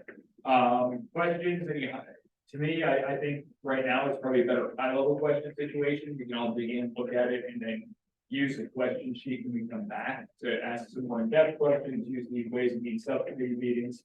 If we need to reach out for a more in-depth conversation with Amy directly, let me know, and I can certainly try to talk to Mike to facilitate that, or talk to Amy to facilitate that, just so we're not bombarding her with variety of meetings to get ready for those subcommittee meetings. But other than that, any high level questions that anybody had to start with? Jason. I just had one thought, and it's too detailed, that's fine too. I know you mentioned that there's one job that we lose attrition at AMS. Given some of the information that's been shared tonight and knowing that some of our goals are like increased literacy and things like that, has been thought to instead of using it to nutrition, is there a better way to maybe allocate? I know we're trying to be tight, but just something to think about, is there a way to reallocate that to, you know, where if we said 80 to 90% is where we want to be on the assessments, or 77. 9 is there a way to leverage that spot taking to. It's a good idea, just a thought. Yeah, I'm not no, expecting it- anything to that. I won't speak for Mike on this, but it may be a specific personnel questions. We may have to address it in non-public, maybe non-public, but just so we, I don't know, Mike can certainly answer his own, but you have that tonight too. Your More way of- specific. Your thought process on this, is right where it needs to be. We'll talk about it today. And it's not to keep it secret from anybody, it's just a matter of talking about an actual person that's involved in that. You're talking about a staff member, so we don't want to do that in public, so that's the only reason for that. And obviously, anything that would come out would be finalized in public as we go down the road, but just as a courtesy to follow the RSA's. Yeah, so high level, thank you for the work. Unfortunate where we are with the, health insurance and then all in terms of what, you know, what that does, so that makes it a tall order for all of us. I know, I look forward to going through and spending some more time with it. I think it's always worth repeating, and I don't feel like we can say it enough in public forums, but it always strikes me every year when we go through this process that we cannot place transportation costs in the default budget, but we must fulfill our contract regardless what happens at the election. So, you know, that just always shocks me, and I always think it's very repeating it to help the community, whoever watches these meetings understand that, but, yeah, so I'll save all my finer questions for later on. It also bears repeating that, state's calculation for adequate education is, at least twice what we're actually funded. I don't understand that. The state's own calculation for what costs to be adequate education as currently defined is just shy of $10,000 versus the actual 4,000 or so that we currently get. Even though it's state. Just a quick clarification, Amy, we mentioned the transportation, in really all those items in the fall, they were based off the FY 22 numbers. That's the FY 22 default, but it does have the required obligations, because I think that if we say that for transportation in particular, it's not what we paid in FY 22 is not $60,000 less than what we're proposing for FY 25. There's an increase in there, hasn't there? There's only a $20,000 a year increase. That seems incredibly low for 15 buses and gas and all that. So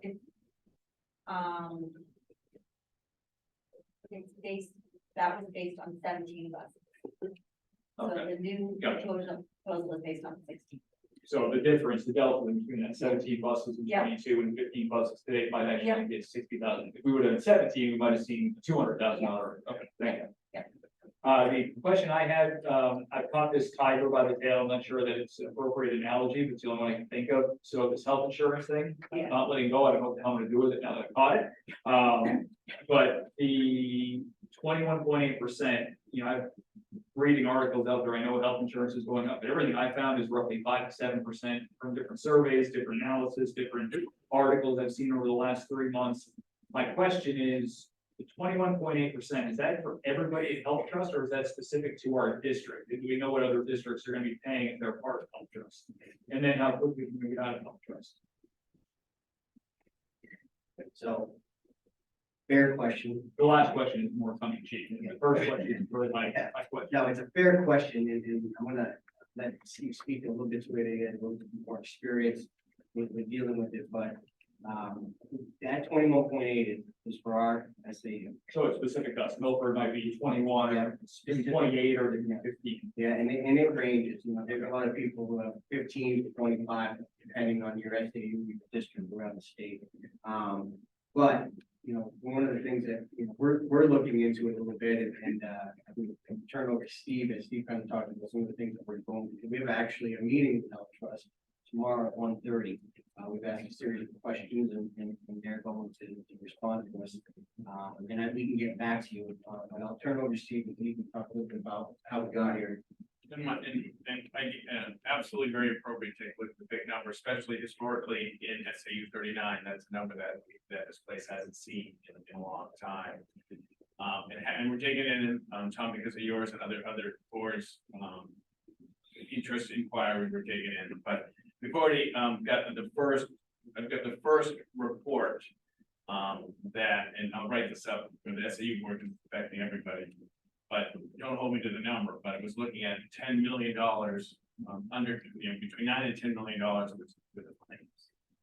So it's claims that drives the rate. There is an administrative in public, and I'll report that. The administrative fee on handling $10 million of claims isn't much. So, and we'll get we can actually get a claims report and dig in. Obviously, it's all private. We don't know any people, but we can get an aggregate in a claims. So claims drives the rate, and there is a management in ISID. So in New Hampshire, there's not too many public sector insurance vendors. School Care, which I think is Cigna, I think there's one other, and you will find that the rates are pretty commensurate. There's some internal procedures, that's what we got to find out. But that's changed since my life here, where years ago, before there was a lawsuit, Health was able to retain funds to weather storms like this. And now there's a limited amount of storage savings to weather areas like this. We're digging in, we'll get it. But I just want to keep in mind that the biggest driver in health insurance rates is claims. That's what drives it. So if you have those claims in your Cigna, have those claims in your other vendor, it's still going to cost significant money. But why it went up from 4.7 to 21.8 is worthy work, and look forward to that work, and we'll report out. But I did get a preview of the claims, and it was upwards of $9 million and $1 million, more than $1 million in prescription. Thanks. I want to park on that tonight. Don't worry. Further discussion, you're helpful with that. Sarah, anything on your side? Any questions from you? No, I mean, I think I appreciate everything being put to context, and I think we'll obviously have deeper discussions, but I appreciate the explanations that we have thus far, and unfortunately, there's just some stuff out of our control, sadly. Any other questions? Yeah, I just want to add one more thing on the additional route for the bus service. As long as we have assurance that the bus company has drivers to support the routes, then that would be my high level quick thought on that. And I know that there's a lot of work happening in transportation. Yeah, we have a pretty important meeting with the others next week, with the owner, the general manager, the operating manager, and us. There's the thing. We know it's a real pain point in aspects of the contract and not being. We'll work on it. And I think at some point, it's not an option that we necessarily need to, but if we have to drop routes, I know there was a penalty or a fee or something we had to pay at some point. So I hope that if that's the situation where they're not being fulfilled, we wouldn't have to do that. But I also think it's worth the discussion at some point. Does this district need to continue to offer school bus service to every student in districts? I live a mile from the school, like very easily, but I don't see my kids to walk or for me to bring them to school as it used to be. And Tim made a comment being the last generation that, saw high school smokers outside of the high school. I don't know how many kids still walk to school like I used to do, but I'm sure some kids do. But it's a worthy discussion. If we're not needing those buses, we have to continue to offer as many as we do. So again, not the time for that now, but just something that, that's what I'm very good to hear.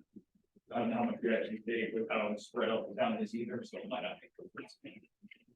All right, thank you, Amy. Thank you, Mike, for that. We'll look forward to those documents. Again, read through that, and then you can enter the questions on that document sheet. And if you want further discussion with Amy or Mike individually, let me know, and we can try to coordinate that. So we can figure out the best way to do that for their time and for your time as well.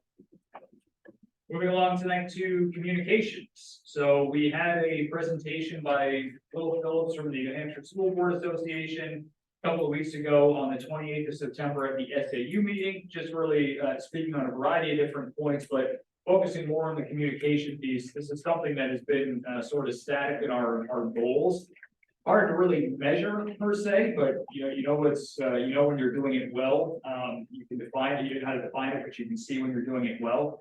So I think it's something that we've always focused on, and I think it's important for us as a board to be communicating with people where they're at. Right now, we know that's electronic communication. We don't have analog newspapers, obviously no radio and local television that's worth anything to be able to do that. So for us, it's social media and it's using emails. I think we've got the email point down. Tim brought some good ideas to the board, sending out our monthly notes, and I've already started to draft that tonight. So after these meetings, being able to provide a statement from the board to the public, not even really a statement, it's just more of a recap of the meeting that has a little more context than the meeting minutes, as great as they are today. Thank you. But it just gives some more information, obviously inviting people that have further questions to email the board. We do have a board email address. When you email that, it generally goes to all of us. The chair will respond, whether it's myself or in the future somebody else. We'll be able to make those responses. And if we need to pull in additional resources like Mike or Steve or Amy, we're happy to do that and play the middleman for that, and they can respond directly. Mike and I just did that this week on an SRO question, so we're happy to do that and happy to invite folks to email us at the asb@sau39.org email, and then certainly emails that are either common in nature, but a lot of them frequent in their the number of times that topic is brought up. We can certainly look at making that an agenda item as well, and this allows folks that maybe can't come to a meeting or can't join online to be able to express their thoughts or comments to the board on certain subjects as well. But if we're happy, if we're able and we find it necessary to add something to the agenda, we can certainly do that as well. So I think for the board tonight, it's probably beneficial for us to focus on what our board desire is in terms of communicating via social media. Will had brought up that there are a lot of there's really no hard and fast rule. There are a lot of rules about forums where if one of us responds to a comment or one of us makes a post, two other board members can't comment on that post, even if it's for clarification. That can be deemed a meeting. So there's some certain intricacies there. I personally am not on Facebook, so we'll never have 5-5 posting, which is a reassurance for the board. We may have 4-4, but so I want to still have 3 cases, and unfortunately, we're still in trouble there the RSAs.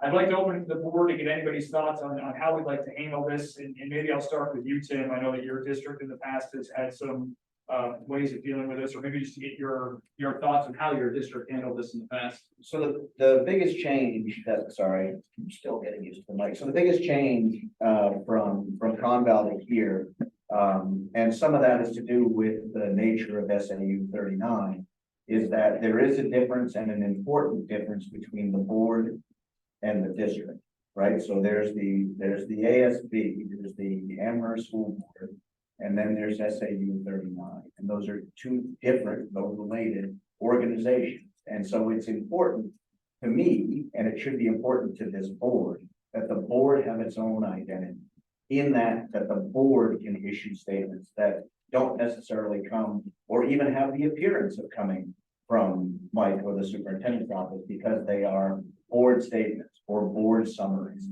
because there will be times where there are disagreements or discussions or positions that the board may take that may be different and in contrast to decisions by other boards. We saw that, recently. Some of the feedback this board got from the public was, what about using the annex? Well, we don't control the annex. The Souhegan Cooperative School Board does. So this board had to go to that board, and that board made their decision. So that's a complicated decision for the SAU to have to say, because they're up here. That is definitely an issue, for example, that this board could have issued a statement that said, we heard what the voters said, we did what the voters asked, and this is the result. And that's a perfectly acceptable and normal statement for this body, the board, to be able to say outside of the SAU. And so there's a couple of things in play here. One is, I think the board has a responsibility to define itself as an entity, because there's a lot of blurred lines coming into this district between those bodies and the SAU, frankly, in terms of roles and responsibilities.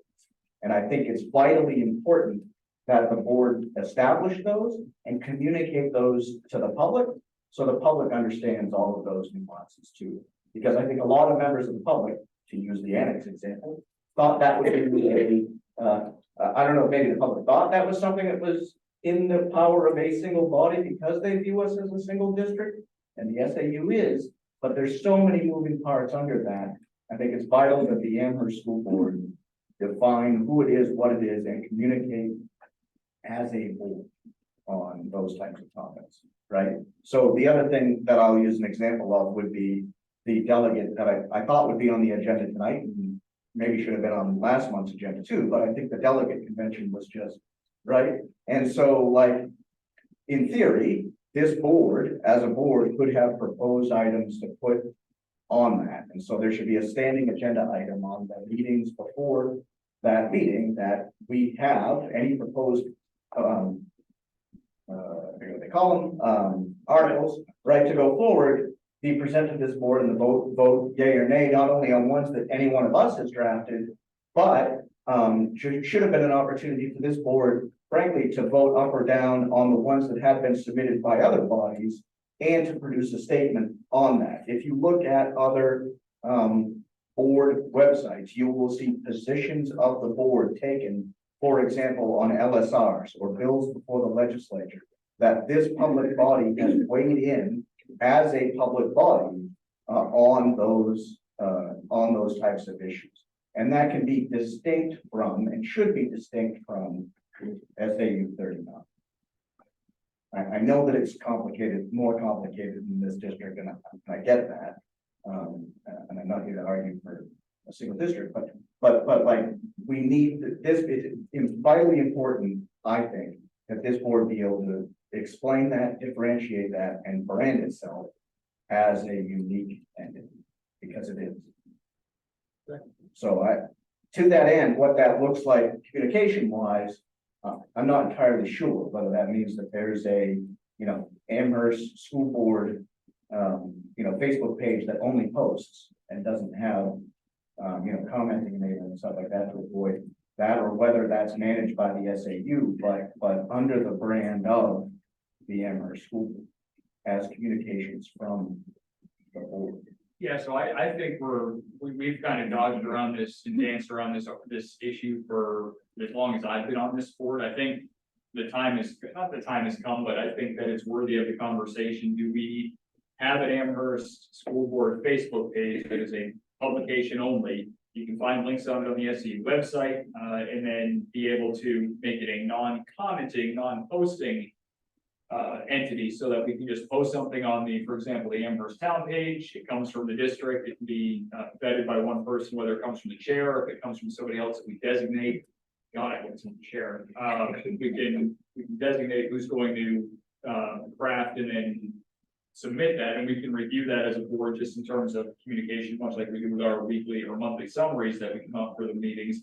I think we have this. We're able to post it on the town pages, make it a non-commenting post, and then just allow folks that do have questions to email us directly and be able to add those items to agendas or be able to address those in board minutes. So I'm comfortable proposing that we look into this, or at least if somebody else wants to make a motion to add this, but to go through the creation of that, be able to link it to the SAU 39 website, then be able to start posting with that as well. So I'll open conversation for that.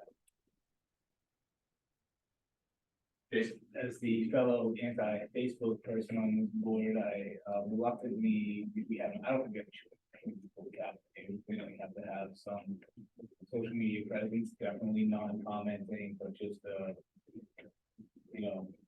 it's linked to different places and this is what's happening, whatever material is appropriate for that. I think it allows us better reach. I just think we can still utilize the SEU 39 mailing list, and the email blasts that go through the schools. I think we need to use those, but this is just another way to get to folks that don't have any affiliation with the schools necessarily. We're able to reach them. And again, not everybody's on Facebook either, but there's no way we can get everybody unless we go knocking on every single door in the town. I don't think we're up for that. Yeah. Shannon? So I have a few thoughts. That was really great. And it was a lot. So I'm going to try to keep my thoughts kind of organized. So I think, while it pains me to say it, I don't think it's a terrible idea, the Facebook page. Commenting off, Will feel pretty clear on that as a practice that we want to turn commenting off, because it's a slippery slope for violations, right, to happen that way. I think that's sort of a minimum place to start, right? Like, Facebook doesn't lend itself, I think it's great for like, hey, we're having a meeting tonight, here's the agenda, like, right? It's to your point, it's our meeting and it's our agenda, and we should be, making certain that we're communicating and relaying that. So I like that. Facebook doesn't lend itself very well to, our statements, which, so far have been, and you've done a fantastic job summarizing our meetings, and I really appreciate it, Tom. But they're dense, right? And so we need a place for them to live. So I don't, I'm okay at the present with there being a link on the SAU website right now, that's to the board, and that's how it is right now. Like, I think That's not a that's where we are. They have all the boards linked on there. Looking at different districts, and a lot of that, some boards have microsites, and I don't know who manages those. I think that's where this can be, if you have a board who's really motivated to do this and manage something like that, great, but we all have lives and jobs outside of here, so I'm really interested in setting us up with something that's sustainable, regardless of, who's elected. So I think that the social media presence is a good first step. I like the ASB email, and I'm glad that we're having this conversation, because as a new board member, when we receive an email, I've been a little hesitant with like, am I supposed to reply? Who's supposed to reply? So I just want to really clarify that right now, because I'm someone who, when someone asks a question, I like to respond and I like to engage. But I recognize in that moment the question's coming to the full board. So our practice then, just to be really clear, when someone sends an email to ASB, they receive an auto reply that says, if this requires a response, we'll get back to you.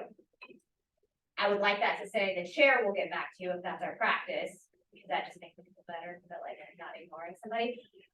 But then I want to make certain, so that's what we're saying. So the chair replies. Correct. And that's the way, as long as we're comfortable continuing that process, I think it's an easy way to consolidate our responses. And then as chair, the chair is able to bring in other resources as needed. For example, Mike, with the SRO question we had, the school resource officer, and then, determine if there's something that needs to be put on the agenda for a future meeting to discuss. We can certainly do that as well. So this board views that as different than if somebody emailed you individually as a board member, you individually as a board member, you individually as a board member. But if it specifically goes only to ASB, well, I just want to make That's sure, what I'm trying to as say. an elected official, It's important. as an elected If it official, goes to the entire board, whether it's all of us typed out individually in the subject line, or if it's the ASB generic email, I think one consolidated response is helpful. And depending on what the topic is, we can certainly have that conversation. Because I think every topic is nuanced in terms of what that might be. But if they're saying it's the ASB email, I think a consolidated response from the chair is the appropriate way to go. And then certainly something, if it needs further discussion, we can discuss it at a meeting as opposed to sending 5 one-off responses to somebody about whatever item they were put into. I think that at that point, it probably deserves conversation at the board level. fascinating. Okay, so I'm just, so, I mean, I may be wrong, but those are my initial. it's just entirely different than, so how that had played out in my previous district is there would be an email to the board. If it was, and this is sort of how, I'll tell you the thought process to how that goes. If it's about a teacher, if it's about somebody complaining about the teacher, the response is talk to the principal. If the question is about the principal, the answer is, did you talk to the superintendent before the board? Because that's not a board issue, right? That's staff and faculty, and that's that chain of command on that. If it's some other issue, and this body hasn't taken a position yet on that issue, as an elected official, I would actually argue it's your responsibility to be responsive to that constituent. Now, your response can be as simple as, gee, we haven't talked about this. We can add it, maybe add it to the agenda, because I don't think every email should trigger an agenda item, but that's I agree. conversation for this board too. Right, and so as an elected official, if Jason had an opinion on, I don't even know, we should have wood shop in preschool, right?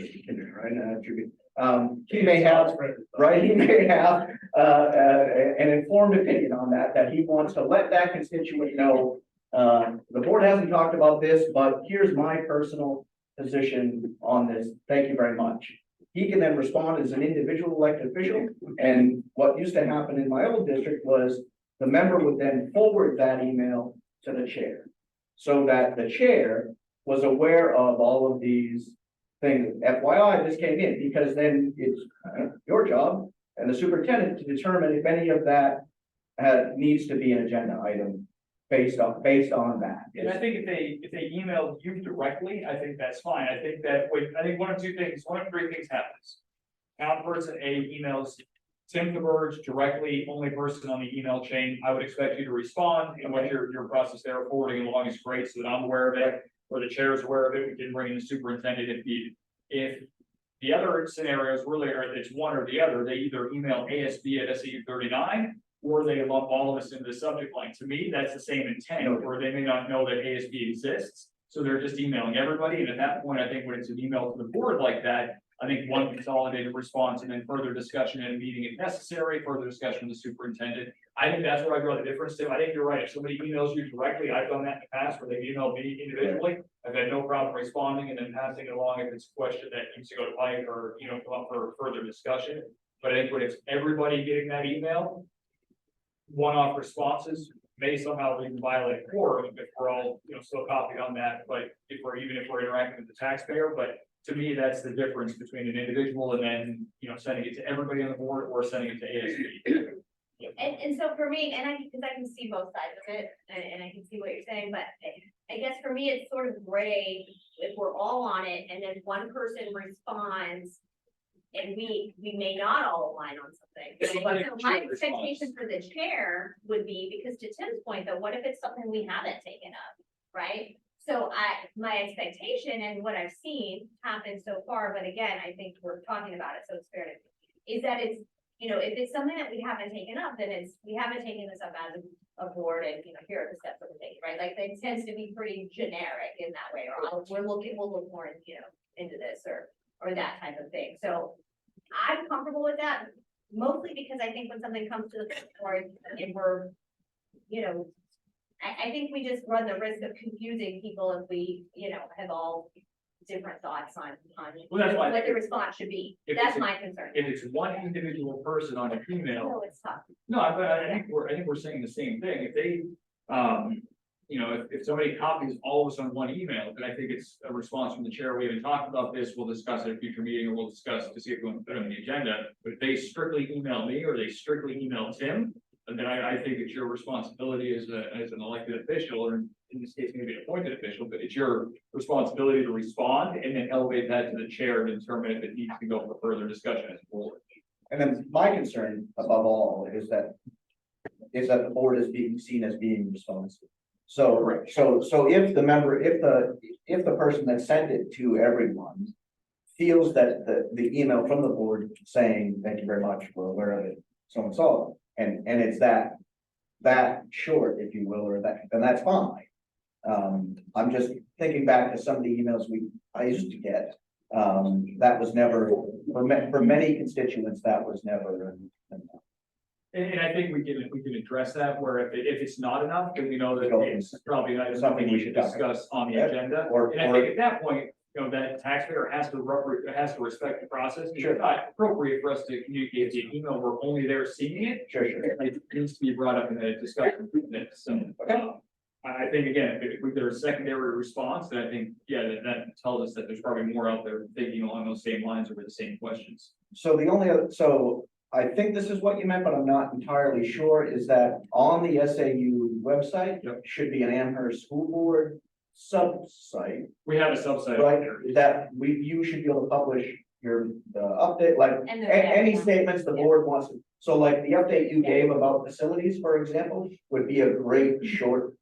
Like that's the type of short consumable, I started reading it, so I know it suggested. But like that summary of what happened at that meeting is a great concise statement to let the people of Amherst know that the board members are looking at these very real issues, and here's a very real discussion that occurred, and it's consumable. Again, the minutes are fantastic.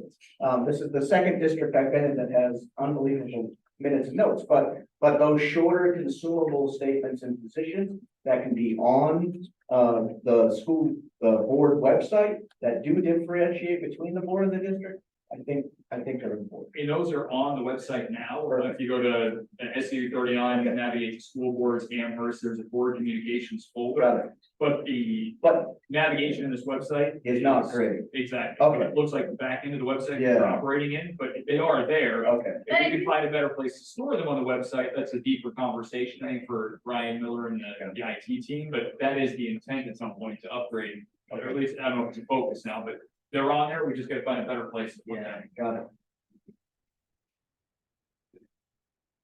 I'll add, the website is going to be a project that we take on, and, we just kind of like timeline and everything else. It's not, you're just, I get it. No, I You're right there with me, because I think it is a, you know, as we talked to anyone who's been in the office, there were 4 things I wrote on the board in blue, right? And that website and communication were right there, right? And so it is an area that the SAU in the individual districts have to improve, and more to come on that, but I agree with you, Tim, about, you know, need for becoming its own identity. And I think that's important. got it. I'm new here, right? So it's yeah, one and of the so. reasons we, And I'm just saying, and a lot of the stuff I saw before I even got involved in this was a lot of the comments were. The board is just the district is just the board, there's no difference between the two. We suffered from a lot of that in Conval too, because many of the votes, even with a 13-member board. A staggering number of the votes were unanimous. The reason a staggering number of those votes were unanimous was because of the unbelievable amount of work that goes on at the committee level that is often missed by members of the public. And so that's why we also had the chairs of the committees do a little 2-paragraph write-up, and those got posted to the board website too, to explain, like, there's a reason why when a policy comes up to the SAU board, it's largely like, it's almost always unanimous or close, and that's because of all the work and discussion that already occurred between the individual board members on that committee and the administrators, and revising and editing and all of that. Now, there's still some discussion that will occur, but I think it's important to communicate that all of that process that's behind, that is more than just occurs in these 90 meetings, because there's so much more to this that the public doesn't necessarily. so with that, Shannon, can you send me that facilities piece, I'll add it in the, Yeah, I always type up my updates, so you can go. thank you. Yeah, no, and I appreciate this conversation. I know we have a lot, you know, of other pressing items, but I think it's important, and I think Tim is on point with, you know, there's so much work that goes on in the committee level that, you know, people aren't going to know about, and not everyone will want, you know, to read this, but I think it's a good way to have some bite-sized, records of that. So I'll make I'm happy to make a motion now. If you want a motion, I don't know, we need a motion, I think, I'm sorry, motion for, establishing a associated presence. yeah, that's it, that's probably worth, I think we need a motion, or can we just say, hey, this is the new policy we're gonna operate, I don't think we need a I don't think motion. you just- Say, do we wanna have it where it's created and the chair posts, and But it's a policy issue. It's a, do we have one, do we not, and how do you want to operationalize who posts? You can have them post for you, like, I mean, that's a service. Yeah, I know, I'm not you personally, but whoever run, because I know like the schools both have them, right? And so clearly we're already okay with the individual facilities having these presence, so the board just needs to have the same type of presence. I don't think there's a harm in having a motion. I also don't think you need one. I don't think we need, I think I can, I think that's entirely up to you to work with them to figure out if there's security issues or so we're not violating any of the IT policies, as we probably have a social media policy. Yeah. It's KT. so why don't I look into that more then, and we can, You know, I think the advice of the board based on from the NHSBA is that it needs to be comments on. Yeah. And the public will like or not like that, but you know, Again, it's just- to avoid the, you know, it's Informational. so we don't violate RSA. exactly correct. If people want to copy and paste that over the public forum and the public wants to have at it, or so be it, but the board needs to do it that way, I think. Here's the cherry. Sarah, any thoughts on that? Again, I really appreciate the discussion, and I would have been piping up if I disagreed with anything. So I think we've landed at a good, thoughtful place. I absolutely do agree that having a consistent way to respond would be helpful because right now we all kind of go, I want to jump in here. I don't want to ignore this. And so having something that we can quickly say, listen, we're consolidating our responses. You heard from our chair. I really like that. So we don't feel that anxiousness of wanting to jump before we're able to thoughtfully discuss. And so, and all of the other points as well. I'm glad to thank you for having this on the agenda. And I'm glad that we can just make a gentleman's agreement at this point and gentlewoman's, I guess, to try out this and have a little more formal way that we're approaching things. And then we can revisit if we need to. Marching orders, understood then, so I will investigate that. We'll share with, what we're, going to look at, so. Last item on the agenda tonight is the discussion, we're gonna call them snow days, but we understand that it's inclement weather days, ice, snow, rain, floods, other emergencies. We had essentially what amounted to a bereavement day, if you will, last year, not to underscore the importance of that day, but making up these snow days at the end of the year. Currently, our district has it in our, we have two different bargaining units that we work with on this. Is Article 13.3, subsection D in the ADA contract, and it addresses that the board may waive snow days, may waive up to 5 snow days during the course of the year. The ASSA contract says that snow days are not made, say they're not made of, Steve, I forget the exact language. They're included in their equalized pay. Correct, so the ASSA staff get equalized pay so that they have an even salary over the year, they're not getting 2 days for, if they miss a couple of days, they're not getting 2 days of pay in a 2-week period, so with that annualized pay for the ASSA, when we waive a snow day, they are getting paid for those days. So anything that we would make up at the end of the year with them would have to be impact bargained with the ASSA because we couldn't expect them to come in and work for free on those days in the hourly rate because they've already paid for them. So with that in mind, I wanted to bring up the conversation point tonight. In the past, we have waived these 5 snow days. We've waived up to 5 snow days. This board is one of our focuses for the last couple of years has been increasing educational time.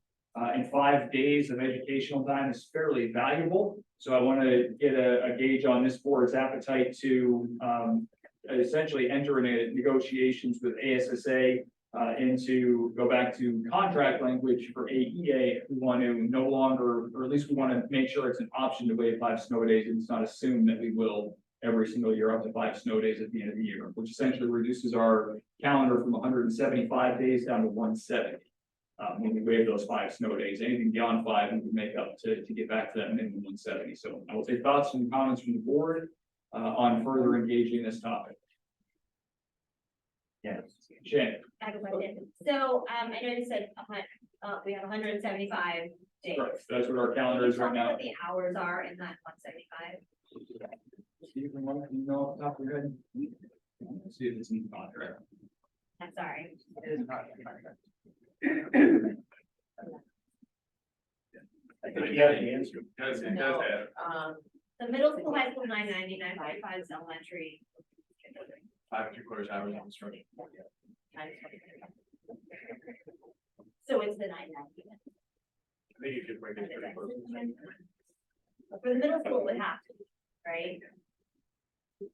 Again, so what I'm driving at is in that 175, do we achieve our hours or are we over our hours? Instructional hours required. Does that make sense? Right, is 175 days the same as if the board decided to use hours? We are, Instead of days. we're an No, I hours. know, right, no. Yes, yes, So that's your question. yes, Doesn't meet the state required minimum amount, is that what you're saying? right, or does it exceed it? Because we're. I just want to understand that, because we are. Before I answer that, exactly, I need to go look into that. Okay. I don't think I say that. Yeah, New Hampshire education website says we have to maintain at least 945 days in elementary, 990. 990 middle school. I know that, but I have to see. I know that, but that's why I want to know what we do. So What it looks like it 175. exceeds it by the look. But exceed it, but before I say it publicly and firmly, Sure. I'm just gonna we look into that, but my knowledge of it is, I agree with Steve, Christine, and Kristen, it exceeded a little bit, but before I give you a number and public, that would be good. Thanks. Tim, you had a I comment? mean, yeah, I think it's absolutely worth having that discussion. If the district is continually committed to not going back before Labor Day, you get snow days. So, unless, and as I understand it, that's never been an easy sell here, so if there's no discussion of making that week up, then you're gonna run into snow days by going that way, so you lose those days on that end. To me, the answer, it's simple. We have a 175-day calendar. We're giving away 5 days of educational time. So to me, it's important that we can recapture as much as possible. We made it, we added an extra day in year 2 of our contracted ADA that we worked on last fall. So to me, it seems like a no-brainer to investigate. There is, costing that would be involved if we were to do that because of the equalized pay with ASSA. Roughly 25,000 per day is the rough number based off current staffing levels. And also transportation, because our bus contract is only contracted for 170 days. So we would need to adjust for that. So all in, you're looking at about 25,000 a day for snow days that we were to make up at the end of the year. Correct. So it's on 60,000 a day. I hope, Steve. No, not $1,000. That would be beyond it. Yeah, so I think the question we need to determine tonight is, do we want to engage ASSA leadership to discuss impact bargaining, a way to make this work in their contract to be able to go forward with the idea of, having the option of waiving those 5 snow days, which is what contract language currently says. Yeah, I mean, I don't see why we didn't investigate the options we have on the table, but I don't know, probably just, not gonna. Can't hear you. Oh, sorry, I said, I don't know why we wouldn't investigate things, right? I mean, I think it's worth investigating, engaging with whomever we need to engage and see. And I'd rather have more options than just say no. So, yeah, I think it's worth engaging whomever we need to engage to find out what options are available. And then have a robust conversation about this. I guess I'm not opposed to investigating, but I have some concerns. Just off the bat, our schools are warm, right? So June, when we're talking about, I want to know how much learning is going to be taking place if we're making up those 5 days, if we don't already meet, like, we're already meeting our instructional hour requirement with the snow days. So that's why I need to understand that better. Do you know what I'm saying? We know our kids aren't getting enough outside time and movement and all of those things. So for me, I struggle. I understand instructional time. I want to make the most of the time we have them. I also don't necessarily want to keep them longer than is. Well, I need to understand. No, and I think, it's not necessarily that we're guaranteed to make up those 5 days, but if you look at the calendar this year, we have 4 snow days. We get out on a Wednesday this year, or let's say we have 3 snow days. Our final day of school is a half a day on a Wednesday. We could make up Thursday and Friday, end on a Friday, and we would just waive that 3rd day. So to me, I don't like the idea of doing them. And that's never been my belief. Like, you can do something. Yeah, we have a 175-day schedule. If we're just going to punt on 5 days, I don't understand that thinking. I don't understand that philosophy. There's a chance to have more of an impact. I think our test scores, we're looking at data here. I mean, our test scores have not exactly been stellar in the last 10 years. And maybe there's some correlation with like the school year on this. So again, I am a firm believer if we have these days scheduled, our kids have plenty of summer vacation. If they get out on June 12th, I mean, they're out, what is it, Jason? 3 weeks earlier than Massachusetts in some places. This year it was 3 weeks. My sister's teacher was out June 28th, I think. We were out June 7th or 8th. And that's a huge difference. We get 3 and they start at the same time as we do. So I think our kids have plenty of outside time. I am less concerned about a couple of days in June in the school buildings. We have hot days in September. I mean, Yeah, and I had it's hot. that too. I understand, but it's, That are 90 degrees, I would argue that meaningful learning is not taking place for students or the experience.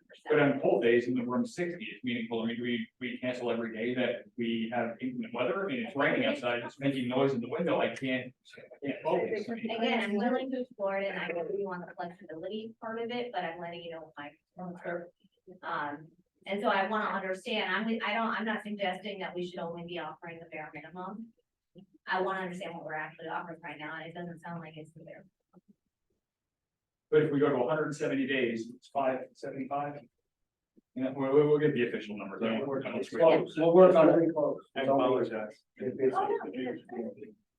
I didn't really know what. No. We'll do it all for you. No, I think it's more along the lines of, are we okay investigating this and looking at the impact part and having to go into this? Yeah. Jason. Jason. Yeah, I just have, one question that I immediately believe I know the answer to.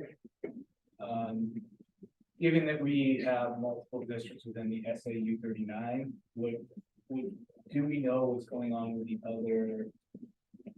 Right, I forgot that nuance. So Souhegan already makes up snow days because they have to, with the length of their school, which is 20 odd minutes shorter than AMS. They have to make up snow days at the end of the year, so the buses are already being transported, used to some extent.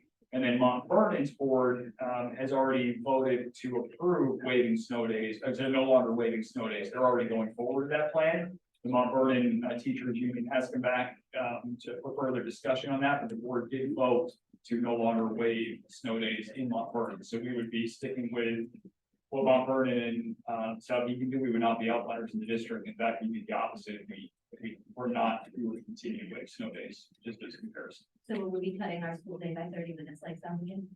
No, I don't believe that we would. Thank you. Any other questions from the board? We will open up for public comment, so just bear with us as we finish this part of it. Terry, any thoughts from you? I know you said you chime in if you had something. No, I appreciate the question, but nothing different than what's already been discussed. I also know it's late very well, so making sure. I'm sorry, what? Okay. All right, so with that, we probably should take a motion on this to further engage in studies the possibility of no longer waiving snow days and further engage the necessary parties involved to impact. You are negotiator as chair, so it's authorizing the chair to explore this, Or or somebody else that can join. I'm not sure we have to negotiate at all, so. No, we didn't. Cause we don't have a committee You're out there. that we're on that, right? So I guess. I'm happy to do it again if you want to have a second there as well. No, I mean, it doesn't need to be the chair. I think it's at the chair's discretion, the person might be. So the motion would be to explore the issue around snow days as it relates to A. Correct. Okay, Tim made the motion. Did you get that tonight? Second. I have a second from Shannon. Any further discussion? Okay, roll call vote starting with Terry, please. Beam, yes. White, yes. Version. Gascoigne, yes. And Gothier, yes. So we will conduct that. I will work with administration on engaging in that, and then we can go forward from there.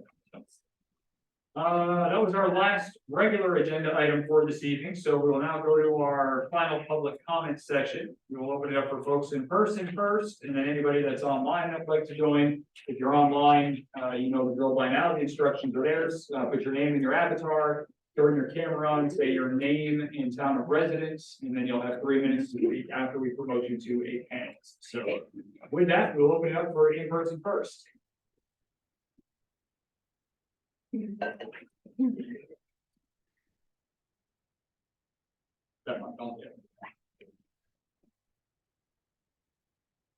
Larry Ballard, Wilton Pinewood.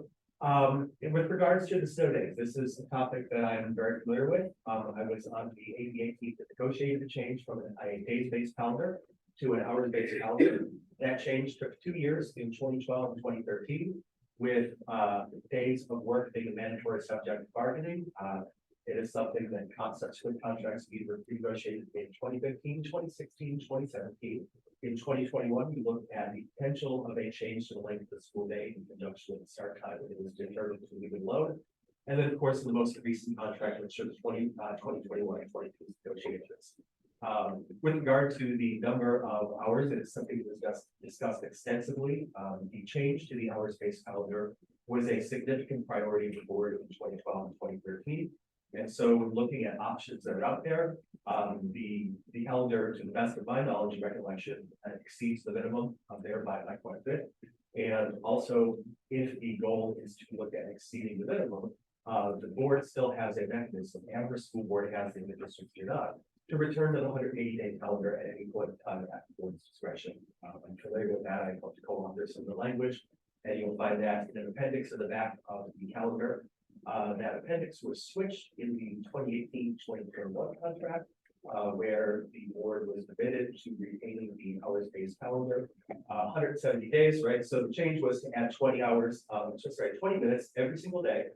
This was based on, actually, this conversation started after Dr. Mary Jennings, originally flooded, and Peter Warburton sort of pushed that one. There was a significant question during the establishment of this of how that 20 minutes would be used.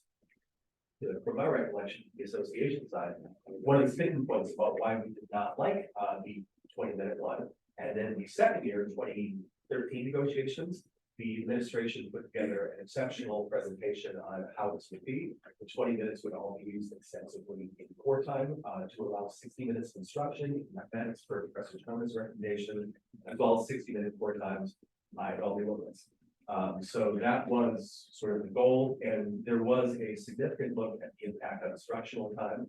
I believe the 170 was a slight reduction in hours from the 180, but it was felt that the 60-minute core times allowed instruction at a deeper level that was a mitigating factor on that one. The weather was certainly a factor. This is 2012, was a few years after the Mother's Day floods, and we had some really crazy, I believe the reason we went 20 minutes long was we had so many snow days and floods. Larry, I thought it's start time, so you can another minute there. Okay. And just taking a look at this, because it does deal with mandatory subject environment, I would ask, please take a close look at Article 1 of the agreement with regards to the agreements that have been made. But the instructional time has been looked at, and it is a practice that's been in effect since I think I think only 1 year you have not 5 snow days, the rest has been a long-standing practice. So from my mind, it's a former lead officer, this hits the wrong strip on mandatory subjects. Thank you.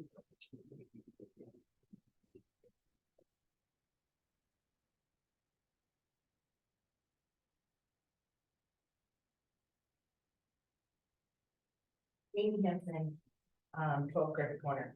I am here as the AEA president.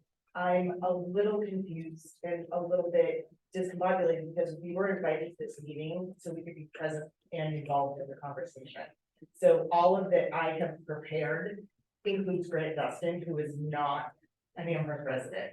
So I'm a little bit thrown off right at the moment because my whole opening was thank you for having the opportunity to let us speak while we talk about these changes. I would like to say that a lot of what Larry just went over was things that happened mostly before most of you even lived in Amherst. Maybe Terry might have been on the board. Amy's been a resident, but other than that, pretty much anyone else has not lived here and certainly not been on the board. So it really is important we dig back to those conversations. I think one of the things that we really need to take a look at is what have we been doing? I have documentation here. I know Shannon just asked about the, this is also really hard because you can have a dialogue. So this is a little like. Well, I think we can also put this on, and I apologize, we didn't have it on this agenda for back and forth. It was more of a discussion tonight. And I think this was an item that we discovered beyond, after the fact, because it's not just a board decision to turn the switch and go with it. Correct. So I apologize for that, but I'm happy to have this on our next agenda. We can have more of a back and forth on it. And I realize that folks don't live in town here, so I do apologize for that. But in order for us to do this the proper legal way, we need to be able to take care of some of those steps first before we can say, yes, we're doing it. And this is our thoughts. And now, opening it to you. So I will start the clock again, but I just wanted to clarify that and apologize for the miscommunication on that. Okay. Thank you. So one of the things that we did, you know, Larry just touched upon is that when we did the calculations back then, we did talk about that it was roughly equivalent to over 10 days of instruction. So it was the time for the snow days. In addition, we were still going above and beyond. As Larry also mentioned, we rarely have used the 5 days. So basically, you're getting a bargain here. And so now to turn around and come back and say, we also want the minutes, but now we also want you to work the snow days is a little bit confusing to me. I do have documentation here with Adam Steele. I don't know if, because now this is a public comment, am I allowed to give you those or not? Yeah, there's any documentation, sure. Okay, so we do have our documentation from when, Please included today as well, so if you Yes. have an electronic. I can copy. send you a digital, because it's a screenshot. Thank you. So basically, this is the documentation. This is the documentation back from September 7th, 2021. And this was, started by Kim Deppen, who was Mount Vernon's association president. She asked the question that said, I'll summarize because I don't have much time, said, why is Amherst not making up these days? But why is Mount Vernon making them up? And Adam's response here is, I can speak to you about the issue privately. Amherst added time to their daily schedule so they do not have to make up their 5 snow days and still meet the minimum number of instructional hours for the school year. Mount Vernon and Southaven do not have enough hours. The next year, Mount Vernon also increased their hours to have the days waived. That was my timer, right? No, I'll give you another minute. Okay. anyway. So I just would like to share this information with you so that you have that documentation. This was an agreement we had. And it was really an agreement even before Adam put this in writing. We have been doing this for, I believe, 9 years where it has always been waived. It has not really ever come up, except for last year. Thank you.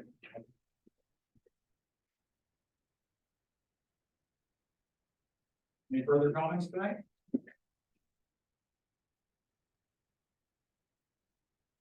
Caitlin, just clarify, you're Yeah, speaking not about waiving. yourself or raising needs. No, obviously. Thank you. So just, it was interesting to hear the discussion tonight around the use of social media and what your kind of plan is for that. Just a couple of questions that I'm not expecting a response, but just things for you to think about as you look to do whatever you plan to do on social media. I would just make clear that everybody understands what your goal of creating a social media account and posting to social media would be. Is it to get further engagement from the community, buy-in of what you're trying to do with the board? If you are going to create a group, is that going to be a public or a private group? Our intent would be just to create a page and then be able to post on the various groups Right. as the page. But I think as a page, you can be a public or a private page, so you can either be searchable or not searchable. If you plan to post the town pages, those are all private groups. How are you going to plan to make sure that you are, you know, including all of the groups in town, so that nobody feels excluded if they're on one group but not another? And so I think just overall, making sure that you just are very clear about what you're trying to do. If the intent of your group is to simply provide updates, with not allowing comments from the public, maybe you consider that in the title of your group, you know, ASB updated. So it's very clear for somebody who's searching for your group, what your intent is. So that you're not, you know, if you don't want to be viewed, because it sounds like your discussion, if you don't want to be portrayed as showing your opinion online, that you're simply trying to state facts. Just thinking about how you display yourself on social media, like all of us do. Thank you. Thank you. Thank you.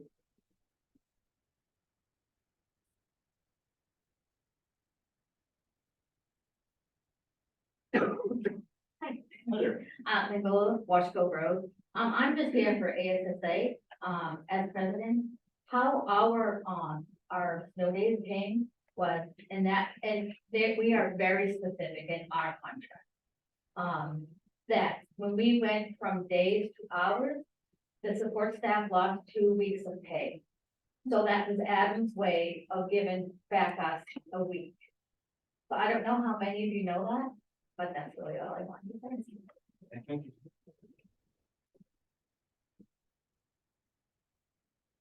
Any other comments?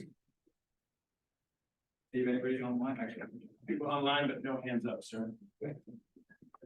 all right, so with that, I will close our second public comment session of the night. We do have a non-public under RSA 91A32C.